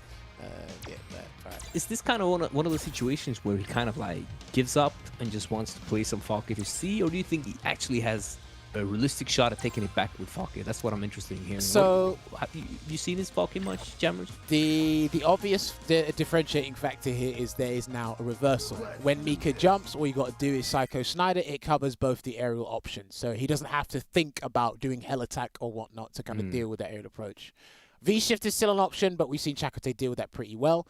I think you might see less V-shifts or like a defensive V system from Toi, because he can be a little bit more confident and neutral. He's got to be careful with forward fist if he's picking Falk, because EX Peach can punish that.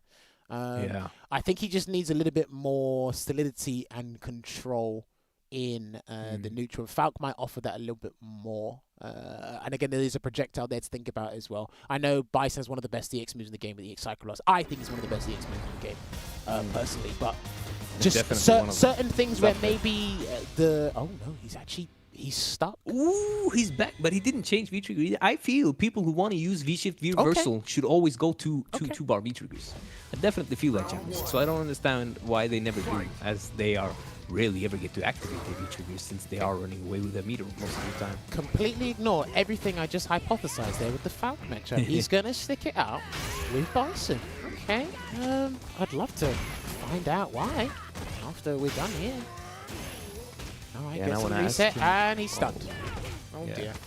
He's stunned. And he greedy reset, really? Wow, because if he's stunned there, there wouldn't be too much scaling. He wanted to he wanted to catch him off guard with an early guess than a late one. Definitely. Yeah, it is a good greedy resets can be some of the best. This just gave him the round there. Nice check on the dash though. He's really ready right now.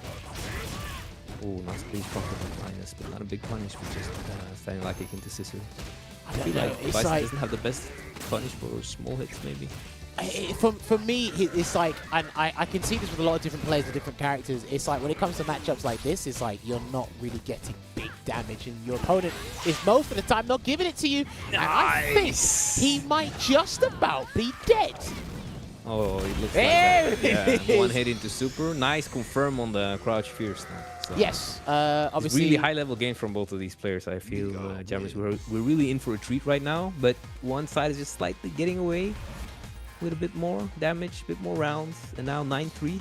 Well, yeah, I mean, bringing it back. Crouch fierce is that you can get a pretty late cancel into the super there. Yeah. You can look for that. So good stuff there from Chakotay. He's actually confirmed into super many different ways, right? Target combo, crouch fierce, crouching like it, one of the harder ones to do with Mika there. So kudos to him. Again, he's one of the last remaining Mikas that stuck around playing this character, because I did on this character a long time ago. Yeah, a lot of people did, but him and Luffy are still here. So that's at least honorable, I guess. Luffy felt he had no choice. Chakotay added to the repertoire a long time ago. Dashes in.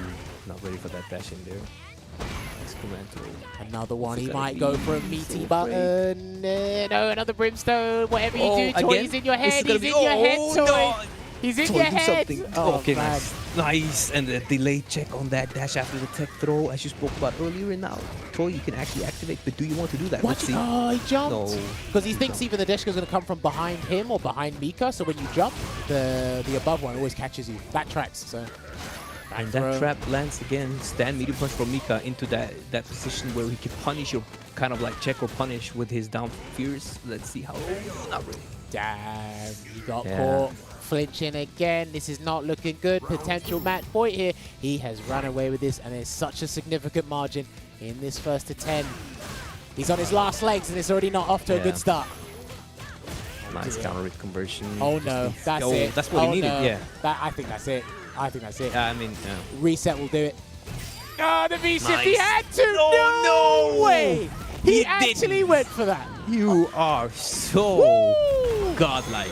Very nice, yeah. I mean, he had the games and rounds to play with there, right? So at that point, it just becomes so much harder to make the right call, I feel, for Man had Toi. the pigtails, cojones from the corner with the 7-colored bomber. Ladies and gentlemen, your winner of tonight's first to 10, El Chakotay, Brimstones, Giant Swings, EX Peaches, you name it, it was used. And Lord have mercy on Toy's soul, because that was a beating into next week.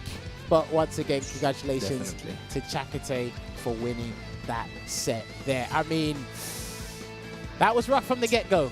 No character swap there from Toi. There was a character swap from Chakotay, and it was the better choice for how the matchup pans out. Not everything happened that I was talking about with Veggey on commentary, but either way, 10-3, good score line for Chakotay. I mean, what do you think? I think it was like there was a point in time in that match where it looked really like we're going to have this down to the wire set. When it was 4-3, he's just coming back, and then suddenly at 4-3 he just started running away with it. He kept getting, I feel like he kept getting more guaranteed situations, and what I mean by that is he kept seeing more things that Toi would get continuously hit by, like the stand medium punch that is minus on block at the range where if he tries to challenge, the crouch fierce will let him get plus frames on hit or cancel into something else. And like the way he stopped him from using the lay button and then started dashing, I feel like Chakotay started the conditioning and Toi was always on kind of like having to catch up. So when you always have to catch up to the conditioning, you need to kind of just change it up immediately, or you're always going to be the one who is on the wrong side of those reads. But I think they both played really well. I love the backdashes from Toi into the stand fierce, the way he dealt with a lot of Mika stuff. But in the end, what can you say? It was a great set, though. It was rough. You can take some solace away from that, but it was a victory to El Chakotay regardless, especially when he ran away from the set when it was 4-3 there. But ladies and gentlemen, we are going to get the guys back into a call. But before we do that, we're going to have to take another short break. And when we do, we're going to have this post first to 10 chat with the boys. So guys, don't go nowhere if you want to hear these guys' opinions. We'll be back with you very shortly.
All right, everybody, and welcome back to sets. The first of 10 has just been concluded with El Chakotay being your winner, 10-3. Good stuff to him. And now we're going to be having a little chat with the boys to kind of further understand the mindset that went on with those two within that set, and ask them a couple more questions before we close out the show. So I got my boy Veggey here. Stream team, do we have the guys in the back ready to have a chat with us? All right, so let's go along with this post-matchup chat. Chakotay, Toi, can you guys hear me again? Yes. Here's one. And Toi, are you there? Is he there? I got. My bad, fam. I was muted. I was talking the entire time. Like, I do that badly. Just ignore me. I was muted the entire time. I'm sorry, bro. No, that's fine. I was like, I don't know. I have to get used to this for a very long time, where one person's there and the other guy just isn't there, and I'm like, are you there? But gentlemen, yeah, that's the worst feeling. Gentlemen, thank you so much for participating in that set. There, obviously, Chakotay. Congratulations on your win there. So you started out with Lucia. Why did you start out with Lucia in that set? Okay, so like earlier I was kind of messing around with Toi. I was like, yeah, like, well, how often do you fight Lucy? I just wanted to see something real quick. And then, yeah, I don't know. He kind of got me. So I was like, all right, let me not do this. That was a bad idea. But I just wanted to fill him out a little, I guess. Like, just to see what he was on. I mean, are you considering playing Lucia for Bison in future events that you're looking to compete in, or is it just going to be Mika 100%? Definitely not. Not unless the person, like, I beat the person with Lucia, then they go Bison. Otherwise, no. Okay. Not yet, at least. Fair play. All right. Obviously, moving over to Toi now. Toi, you went to character select screen, and I thought you were going to pick Falk. Why didn't you give Falk a little run today? Man, honestly, I felt like she wasn't cooked enough. This would have probably been the perfect, a great opportunity to use her. But if I were going to use her, I should have used her when I was down maybe, I think it was like 5-2 at one point. That's when I should have tried her. I figured that I was a little too late in the set. I wanted to get all the experience that I could get at that point for Bison Mika. Because the way that Tay was playing it, not to answer any future questions that you may have, but the way he played it, was quite nice.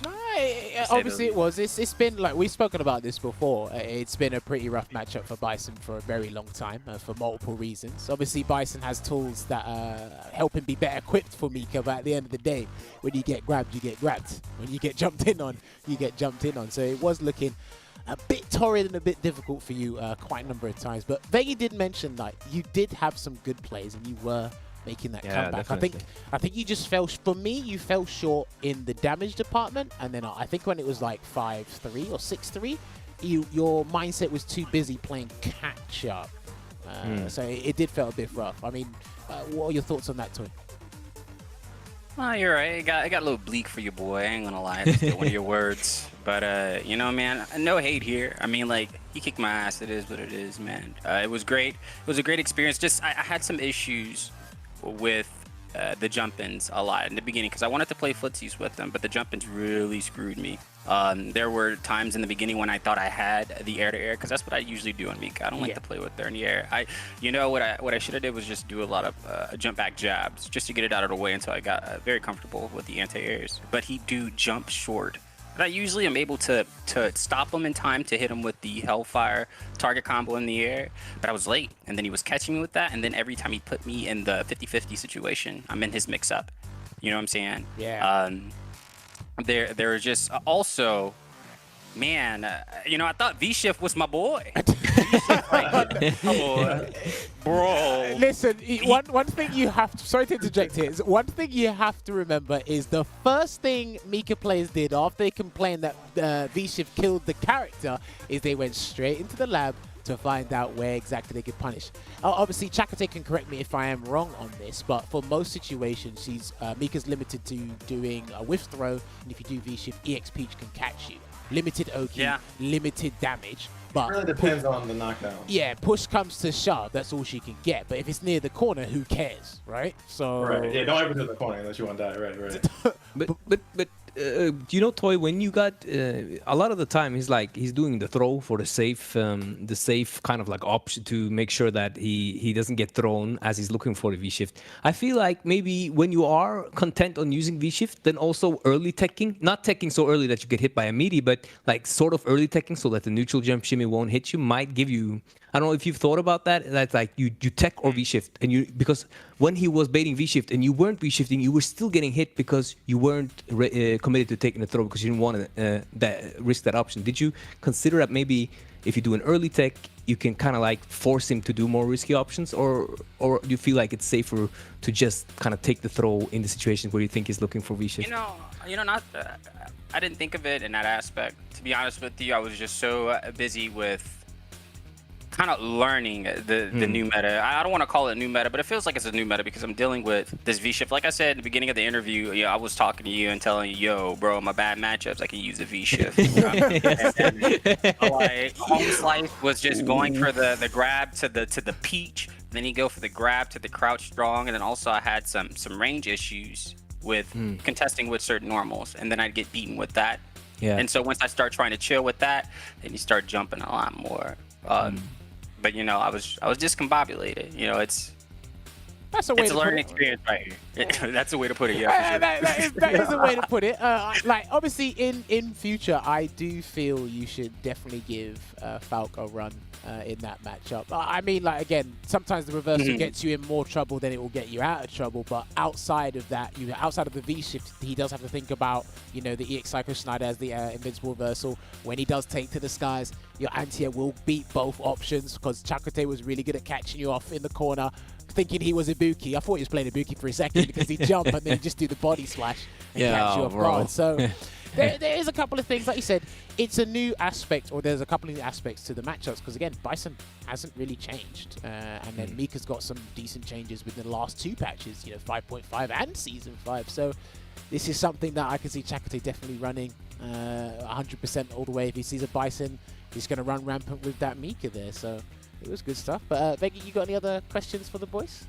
Yeah, and Toi, when you want to, because you want to V reversal, you want to V shift, you want defensive options with V bars. So why, I see this a lot, why aren't you then just committed to using V trigger 2 so that if you actually need the comeback after doing an early V shift, you will have a comeback factor? Is it you don't like V trigger 2, or do you feel like you need those 3 bars? Because I feel like you rarely use them back to back 6 times if you get it right. So I don't know, have you thought about, is there a reasoning for why you're still going V trigger 1 when you want to use the defensive options from V shift? Man, V trigger 1 is just my thing. I love V trigger 1. Yeah. But at the same time, I feel like there was a point where I was learning V trigger 2 right before this patch hit with V shift and whatnot. And I was enjoying it, but then also when V shift came about, I felt like that was just another layer added to V trigger 2. You know what I'm saying? And I felt that V trigger 1 was good for controlling a little bit more, especially online. I feel I believe Benjamin has said the same thing. I don't know why I keep calling him Benjamin like I really know the guy, but you know what I'm talking about. I know who you're talking about. But he says the same thing. But I feel V trigger 1 can do it. V trigger 1 could do it, but I just got my ass kicked, man. I ain't gonna lie, I'm tight, bro. I'm acting like I'm being professional. This is your time to let you say what you want to say. Obviously, be diplomatic about it. But you say what you want to say. If you're not feeling too good, if you're feeling sorry after that set, anyone would. 10-3, come on. He ran away with it afterwards. I'd be like, anyone would feel it. It's like, listen, I'm not like here to be feeling peachy and sunshine and rainbows. Sometimes, and this is part of growing and developing as a player. It's like, look, I know I got washed tonight. I did. You know what I mean? Fam, I'm better than that, bro. I want that run back so bad. Take that run back right now. Run it back. Free run, bro. Do we have time? Richard, do we have time? Oh, listen, we definitely don't have time because I don't have time. But you know what? Let's move on to Chakotay here because I got obviously a couple questions for him. Chakotay, because you have stuck with Mika through thick and thin. Obviously, everyone has added to their repertoire, like yourself, and I've completely dropped the character, but Problem keeps telling me to bring it back from the dead. In your eyes, what are Mika players not doing with the character that you feel they should be doing with Mika? Okay, 2 things off the bat, and I noticed this on the past Red Bull Kumite. Shout out to Luffy. Before I say this, I love you, man. Right, I really love you, respect you, no malice. But sometimes this man was not punishing V shift, and then when he lost, he was like, "Ah, man, V shift destroys Mika."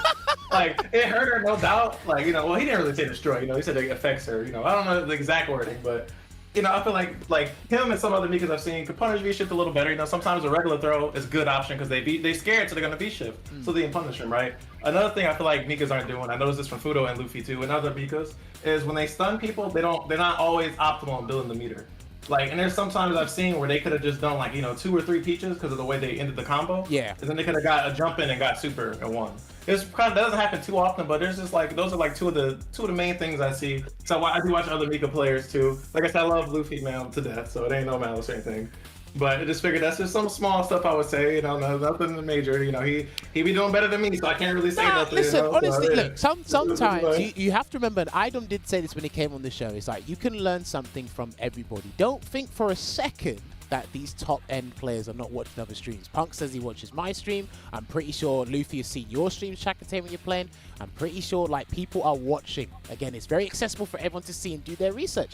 And if you have an opinion, again, it might not be top player opinion because everyone in this chat all knows it's like, look, if you're not at the top, then your opinion's probably invalid. But I still feel we can learn something from each and every one of you. Veggey, Toi, Chakotay, myself, you can learn something from everyone. So when you have an opinion, do not be afraid to say it, right? I just think it's all up at the end of the day, right? Like, I'm not trying to, like, you know, I just want to make it clear. I'm not trying to, like, you know, discredit anybody or talk bad about anybody. It's just, you know, like, I love these players, so I just give advice, you know? Like, I mean, like you said, like Adam said, right? You can learn something from anybody or any, you know what I mean? No matter what level. Yeah. That was a really good thing you said there. So. Nah, listen, I have to make that clear each and every time because I think some people go, well, look, you ain't one either, so I don't want to listen to you. Right? Yeah, exactly.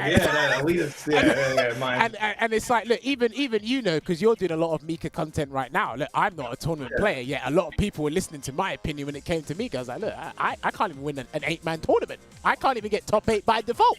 Like, so why are you listening to me? Stop. No. You're not allowed to say that. So it's a thing where I think like more people in this scene, obviously, look, let's not discredit the fact that, look, when someone wins, obviously you're going to gravitate towards their opinion. They've won trophies, they've won high-end tournaments, so you're going to listen to them a little bit more. But then you can definitely listen to more people at the high level, mid-level, low level. Everyone's got an opinion, and you can learn something different from anybody else. But another question I got for Chakotay as well is regarding Mika content, because I've completely stopped. You've taken the wheel, because anytime I go and look up Mika stuff, it's you that's at the front or at the helm of that.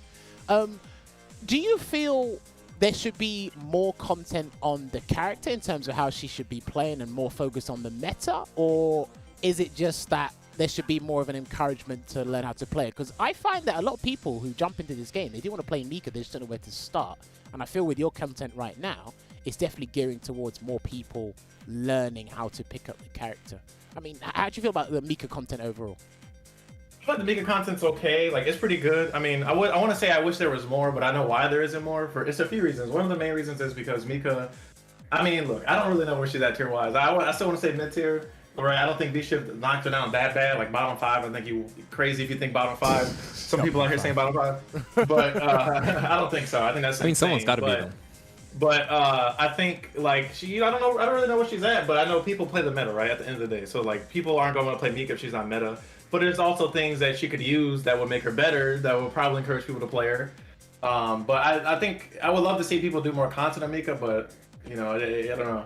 Well, I guess we'll have to see what these next patches do to her. I don't know. Hey, who knows? And I want to direct this question at Toi now, because we've already had one mid-season patch, which I asked you guys before the first to 10. Let's say Capcom were to do, you know, a patch in June or July, and they were to significantly change Bison, how they did to Abigail in regards to Problem X and the Rebel Kumite run. Is there anything you'd want Bison to have this season? If there was another change to come? Right. Yo, Crouch Fierce, we're gonna increase its startup by 2 additional frames. Okay, a real anti-air. That's what I'd like. Also, they give it a crush counter property. You feel me? If on counter hit, you feel me? So we can get more setups afterwards to deter you guys from jumping in on us. I'm sorry. Was it my turn to go in? Did I go in kind of quickly? No. Please continue. You feel me? I'm feeling you. Keep going. I'd like the range of Stand Fierce to be reverted, because okay. It used to be we used to be able to get punishes off the tip of Stand Fierce, but it was nerfed. So it's at times when we feel like we're gonna get a punish. You know, if we do like a forward jumping roundhouse stand fierce combo, we have to think twice about it because sometimes the stand fierce isn't gonna reach like it used to.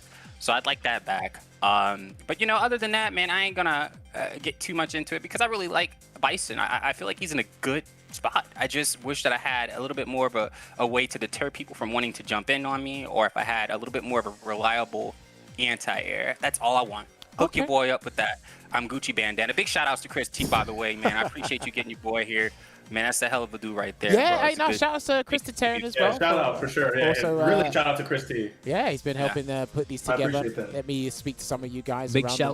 the world, Yeah. which is good. But obviously, before I pass it back to Veggey, this is the question I ask everybody. Obviously, Toy's given us a snippet with an individual character, but every time near the end of the show, I have to ask our guests, if there is one thing, I know other people have given us lists. If there's one thing you could change about Street Fighter V as a whole, a mechanic, another character, you know, add another bit, you know, another system, remove something from the game, what would it be? Chakotay, what would you change about Street Fighter V as a whole if you had that opportunity? I'm gonna say the one answer that everybody in here knows. I'm gonna say, all right, netcode, netcode, baby, netcode. I'm sorry, Capcom. I love you guys to death, but you know that's all I'm saying. Netcode. So there's, but other than netcode, you're completely fine with how the game's panned out right now. I'm gonna be honest, man. For what it's worth, yes, because like Street Fighter 6 got to be coming sometime soon. Like whether it be the end of next year, the year after. Like so at this point, I would say netcode. Like the V shift was pretty good for defensive option. That was my biggest complaint for a while. So yeah, I would just say netcode. Yeah. Okay, fair play. Now, obviously, Toy, you've spoken to me about Bison already, but I mean, as on a universal front, is there anything else you'd change about Street Fighter V if you had the opportunity to do so? Sure. Other than the obvious, like what Tay said, the net code, I'd like some sort of a change with V-Shift because as a charge specialist, you know, there's a lot of times where I'm trying to hit V-Shift and I'm still charging because charging, I hold down back while I'm, you know, walking in my apartment, bro. I'm holding down back forever. So it's like, you know, I'd like a little bit more of a definite or easier way to use a V-Shift rather than, you know, rewriting my whole, you know, down back situation. Other than that, I feel like the game's in a good place. You know, a lot of people like to pretend like it's not, but you know, to be honest with you, we really love Street Fighter. It's at a good place right now.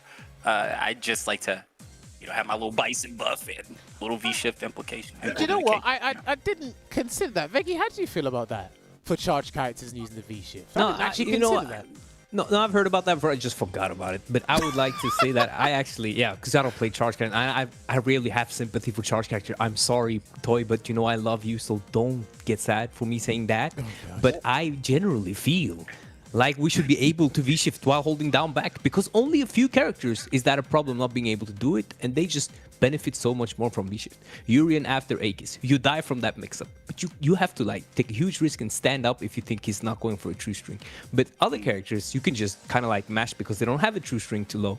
So it's really, I think V-shift is a great idea, but right now the characters you need it the most against, it is the worst against. Maybe if you don't think about characters like Mika, who you can use it against, even as you saw today, there are plenty of situations you can get out. And I mean, it's an extra layer. So I think a lot of the characters where you really need V-shift, you don't get to use it because they have such tight pressure. So if you could V-shift from down back, that would be great. I think that would be great. I don't know why everyone is so upset about that. So I think just doing that's great. Yeah, I think that would be great.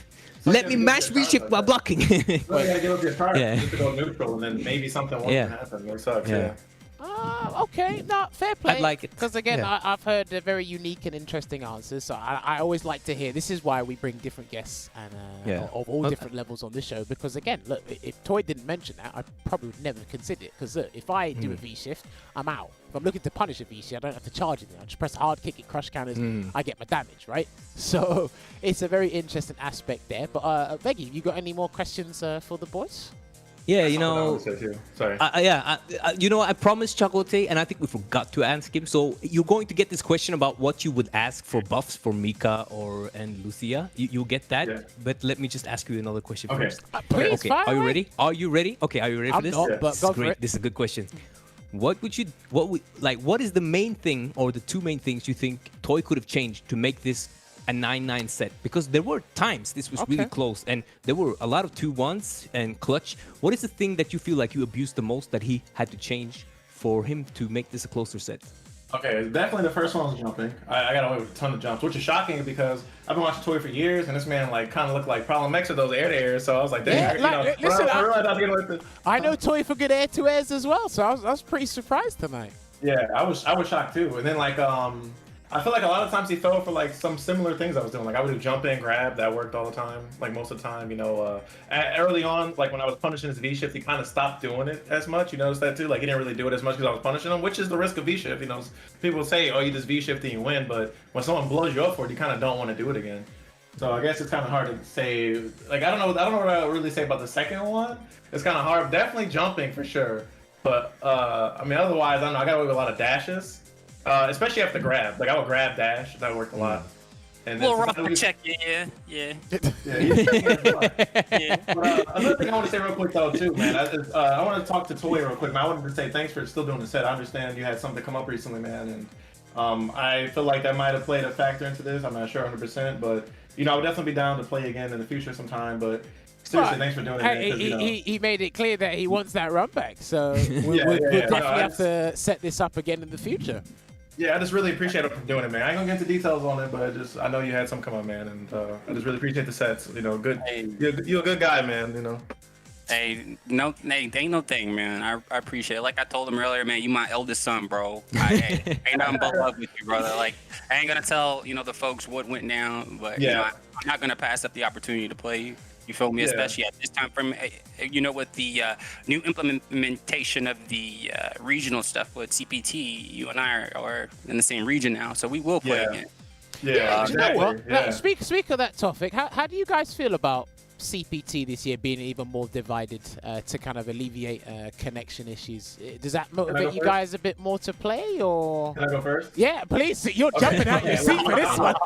Okay, I'm gonna be honest. Look. Like once again, I love you, Capcom. I was gonna get out of the way first. I really do not like how they did it this year for Midwest. They said Midwest, and then we got like Texas in there. We got like Alabama. So my problem with it is I love all the people from those states. All great people. I've met them. I don't want to have beef with nobody. Honestly, everybody's cool that I've met. It's just like fighting some of them online.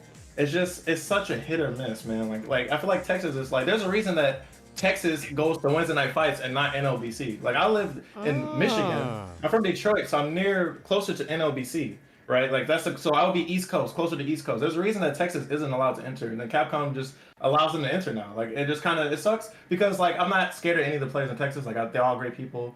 I love playing them. It's just online, man. It's just such a hit or miss, man. Like I fought some people and just laggy. Like so I don't really know what's gonna happen to CPT. It kind of sucks that that it is like it sucks that it's like that, but at the same time, what can you do? Maybe I won't have to deal with it. Maybe I'll have some luck out and I'll fight some good connections. But hey, I just kind of don't like the vibe. Sometimes people forget. Like again, I have to remind people on the show about this as well. Is sometimes it's not just your character bracket; it's your connection bracket as well. You got to look out for it. I think that's the one you definitely got to look out for when you're entering these online tournaments. But Toi, how do you feel about the CPT this year? I'm Gucci with it, to be honest with you. I haven't really put too much thought into it. It's just a little weird not having folks in mind like Samurai and Dink and stuff like that, because anytime I used to train for a CPT, I'm always having these West Coast beasts in mind, but now I have to just redirect my anger elsewhere, like the folks like Tay, you feel me? So I don't know. It's not necessarily a bad thing in my opinion, because I don't feel like I have a bad connection with folks, but it's like it could be different for us. It's good on my end, right? Shout outs to Brian F. Hashtag it's good on my end. And that's all. Listen, all that matters, to be fair, because listen, some people's internet isn't as bad as you think. It's just how like the player to player connection thing works. So very weird thing how it works. But hey, I mean, these guys have made it abundantly clear what they feel about the game and obviously what they want to change. Veggey, you got any closing questions before we wrap things up here? Yeah, I promised you, Chakotay, so you're going to be allowed to say at least what you want for Mika, since Toi got the same opportunity. Let's go. Okay, What is it that you want? Don't be unreasonable now. Don't be unreasonable now. Let's go. And you got to remember, I'm here as well. Okay, all right, yeah. Okay, so Jammerz, you'll be able to agree with me. So first of all, I just want to say something real quick. I'm not hating on Laura. Why did she have 1025 and Mika got 950 and 1,000 stun? I never understood that. Why? Okay. Yeah, she got a faster dash. Can we get like can I at least get 10,000 or I'm sorry, not 10,000, 1,000 1,000 to match the stun value and then or 1025? Like I feel like even with V shift, like it'd be a nice way to kind of bounce it out a bit. Okay. Especially with a 3-bar V trigger. Like I got a 3-bar V trigger at 950. Come on, man. So the second thing I want to talk about is wait, hold on. Doesn't Manat have a 3-bar V trigger with 950 health as well? No, but she has It should be Stanford's all crush right. on her. She- She has yeah, exactly. Stanford's crush on her. She's gonna have Exactly. V-Trigger There you at 50% at least, maybe Exactly. 70%. And she got, Who you know knows? what? You know what? She got usable V skills. Another thing. I want to get into that one too. Number 2, the V system. It broke my heart when I read the patch notes. And they said that we looked at all the characters' V skills and V triggers and adjusted them because people to the ones that people weren't using. And then nothing happened to Mika's V system. Like chat in both of my chats, like CBT chat, Mika's startup on V skill 1 is 75 startup frames. She got 15 recovery frames. I fought Punk, Smug, Knuckle Dude, some of y'all in the chat, and y'all just punished me for free. Like, what is the hit armor gonna do? I can't use that. I was like, oh man, I'm never doing this again. Like, I'm about to die. I'm about to just die. Like, I think the startup should be reduced. Like, seriously, like, it should be like 40 startup frames, 10 recovery frames. That's like 50. Like Urian when he does like the Fear Me, does like this V skill 2. So ultimately, you want Mika to have V skills, just like Zafrino is saying with Sagat. Yeah. Just give him some V She skills. has Do you not think the with V skill 1? Do you not think the being able to combo to command grabs is decent enough, or is it still not liberal No, enough? I feel like that was such a workaround to what we actually needed. That I'm gonna be honest, I would rather have them take that away just to actually make, because the problem is right. It looks cool on the outside. It's like, oh man, like you can combo to command grab, but then when you realize you still can't use it, or if you want to lose, it's like, well, then the biggest issue is still there. And it's not even me trying to complain. I just wish that they would have looked at Mika's V skills. Like when the fall patch comes out with whoever the 5th character is, I hope they take a look at Mika's V skill 1 and 2, because 2 is also something I want to talk about if I got time. Let's don't worry. Let's just look at it like this, right? Don't think of it as you're just completely like nagging and complaining. Think of it as it's a personal perspective from a player that's been playing the character ever since she came out in 2016. That's how I see it. It's a personal perspective. Actually. Oh, yes, it's the beta. Like, I've been playing the character a long time, and then I just got bored, and certain things weren't working out, so I went to a better character. I still think Poison is a better character anyway, but it's like Mika still can get the job done. But if there's one thing I have to agree with Chakotay, it is the V skills are a bit booty butt cheeks. Unusable. Sometimes they're a bit booty butt cheeks. No joke. But like, I know some people are like, oh, my V skill sucks, but like, or Sagat, Sagat probably does need to be buffed, but I'd rather have his startup than mine. Like, let's be honest. Like, I mean, sorry, you had one more point you wanted to make as well? Yeah, I want to talk about V skill 2, because I don't want to keep it going on, because I ain't got that much for Mika, so V skill 2, I don't know, okay, Mika and Fangs V skills are, I don't know if they're scared or what, but they both have like some of the worst in the game. Fangs is actually slightly better because it can parry lows. I think not sweeps or something. Yeah, that's true. Mika, for some reason, Mika's V skill only parries like high and mids. It does not parry lows. It doesn't parry EX moves. Yeah. It doesn't parry CAs. It doesn't parry V reversals. It doesn't parry V trigger specific moves. Like I'll give you an example, like Sagat's double knee when he's in V trigger 2, or his charge kick. I died because it doesn't tell you that. It can't parry Kami's dive kick in V trigger 1 either, can it? It can actually. It Okay. can. Luckily, it can. I don't know. That's like a little, because I guess it's That's because good. I don't know why. Yeah. So I would like to see that change. I would like to see the pushback not all the way over to the right of the screen, so I can at least get a meaty. I'm not saying I should be able to get a 50-50, but like at least like a 4 medium kick meaty.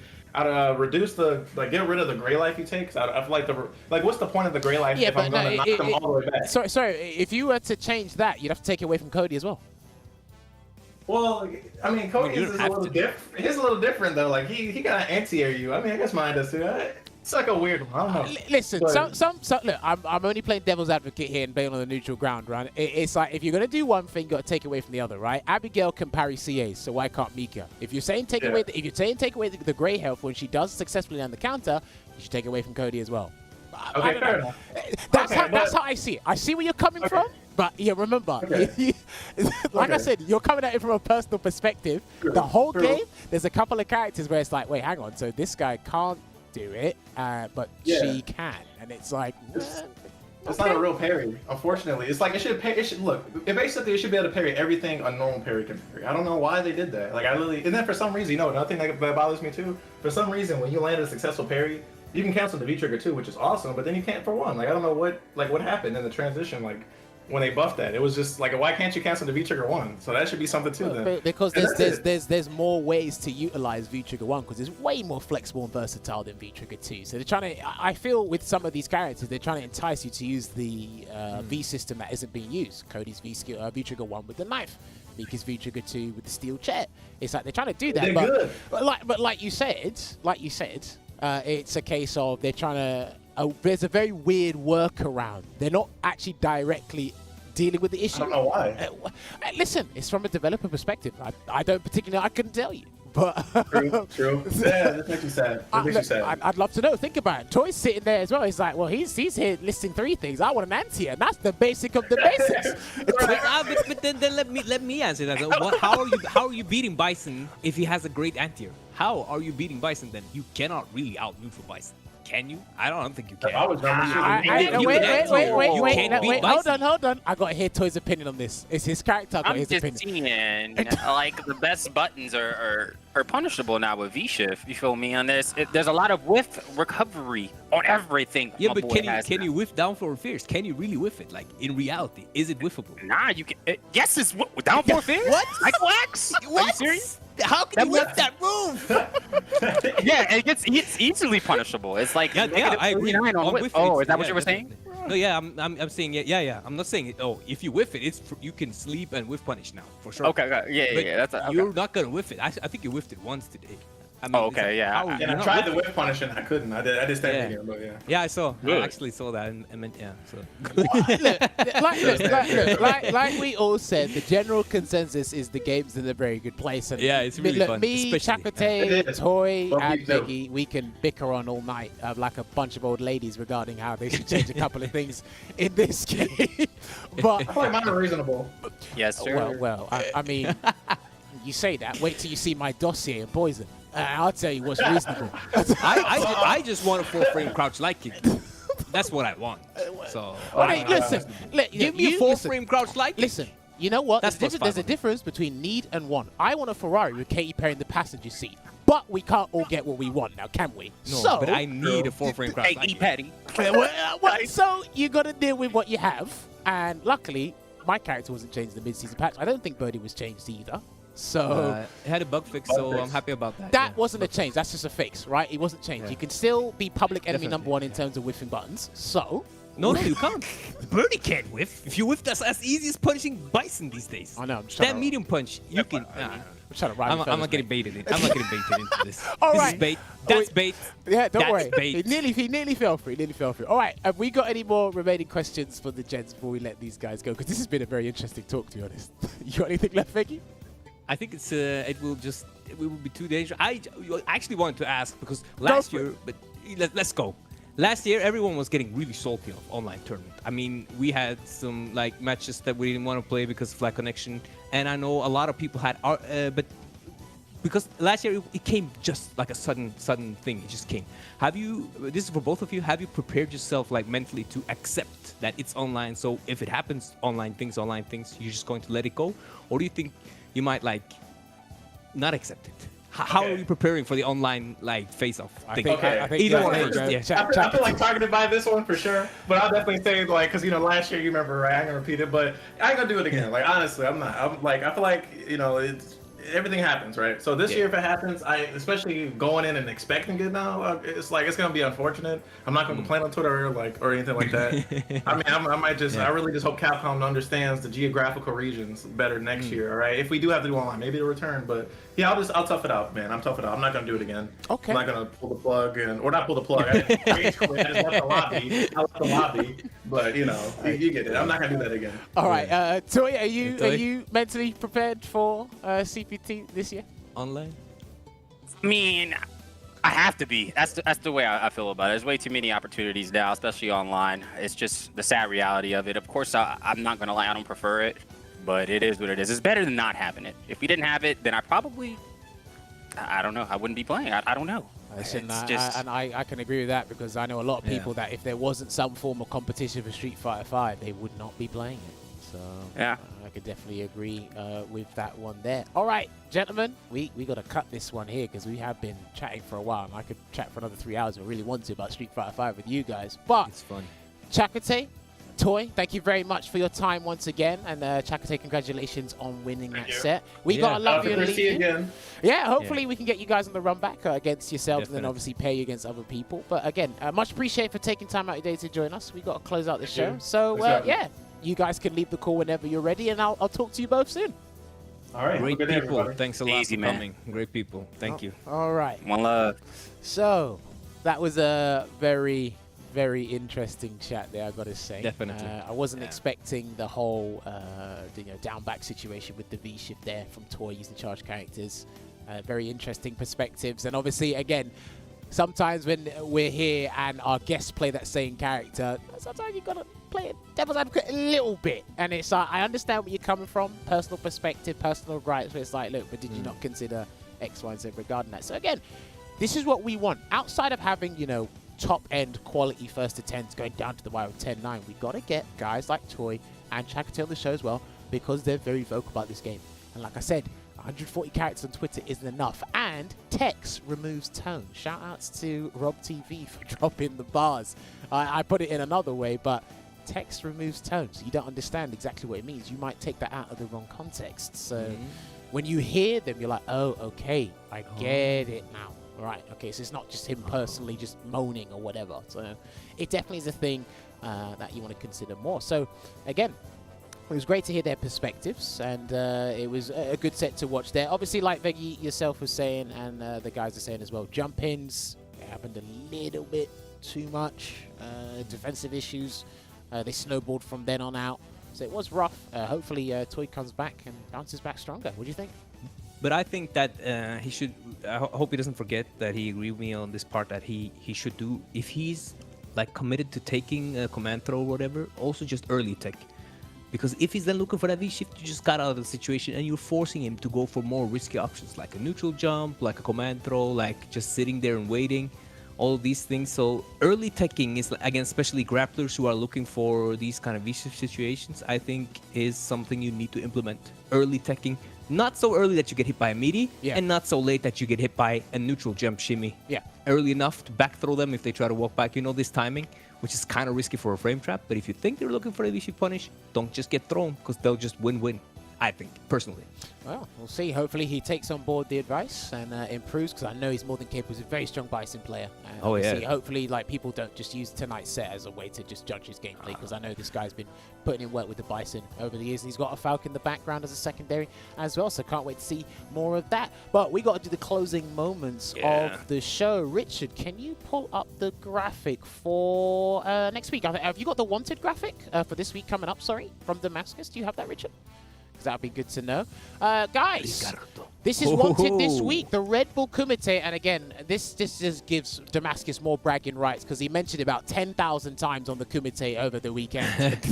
But yes, if you want to have more Street Fighter 5 action, this is this week's wanted on Damascus channel coming up there. Make sure you follow twitch.tv/ZDamascus and ZDamascus on Twitter for more. The Kumite champion will be going up against MQS in the main fight card. The qualifying match will be Junior Lair going up against Suleiman, and the undercard would be Sodra going up against Alex Sieg, all the way from Spain. That's going to be interesting stuff there. And if you want more action, there is Salt Mine League running and working around the clock. That's going to be happening on Mondays, Fridays, and the Sunday as well. Obviously, there was a tournament that happened on the Friday because Kumite was jam-packed and CPT was the weekend there. But they had exhibitions tonight on the Monday. You can catch them on the archives. Friday will be King of the Salt Mine. And then Sunday, they should be going back to the regular status quo with their ranking, or EU Open bracket for their ranking league, because there is an extended season this weekend as well.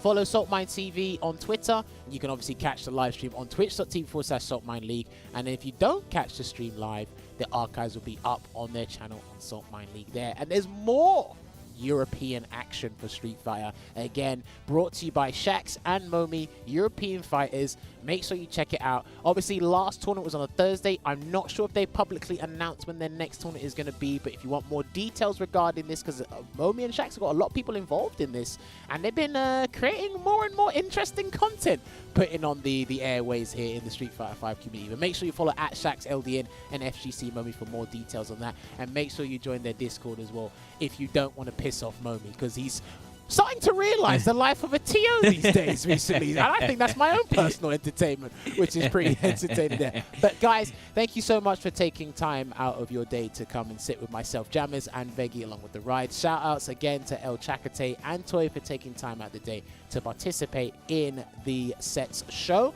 We will announce the next sets that are going to be lined up in the upcoming days, so do keep an eye out for Capcom Fighters on their Twitter account for that. If you want to follow myself or Veggey on Twitter, you can see our links down below at HCJammers there, at VeggeySF. But that's going to be it from us tonight.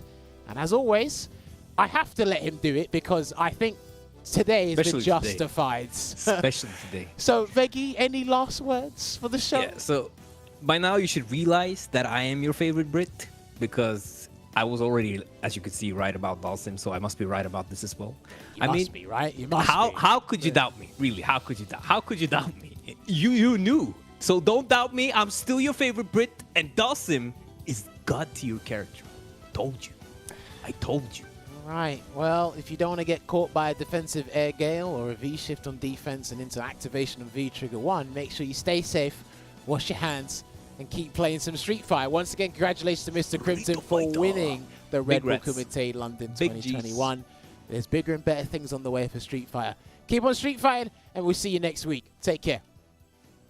Hadouken.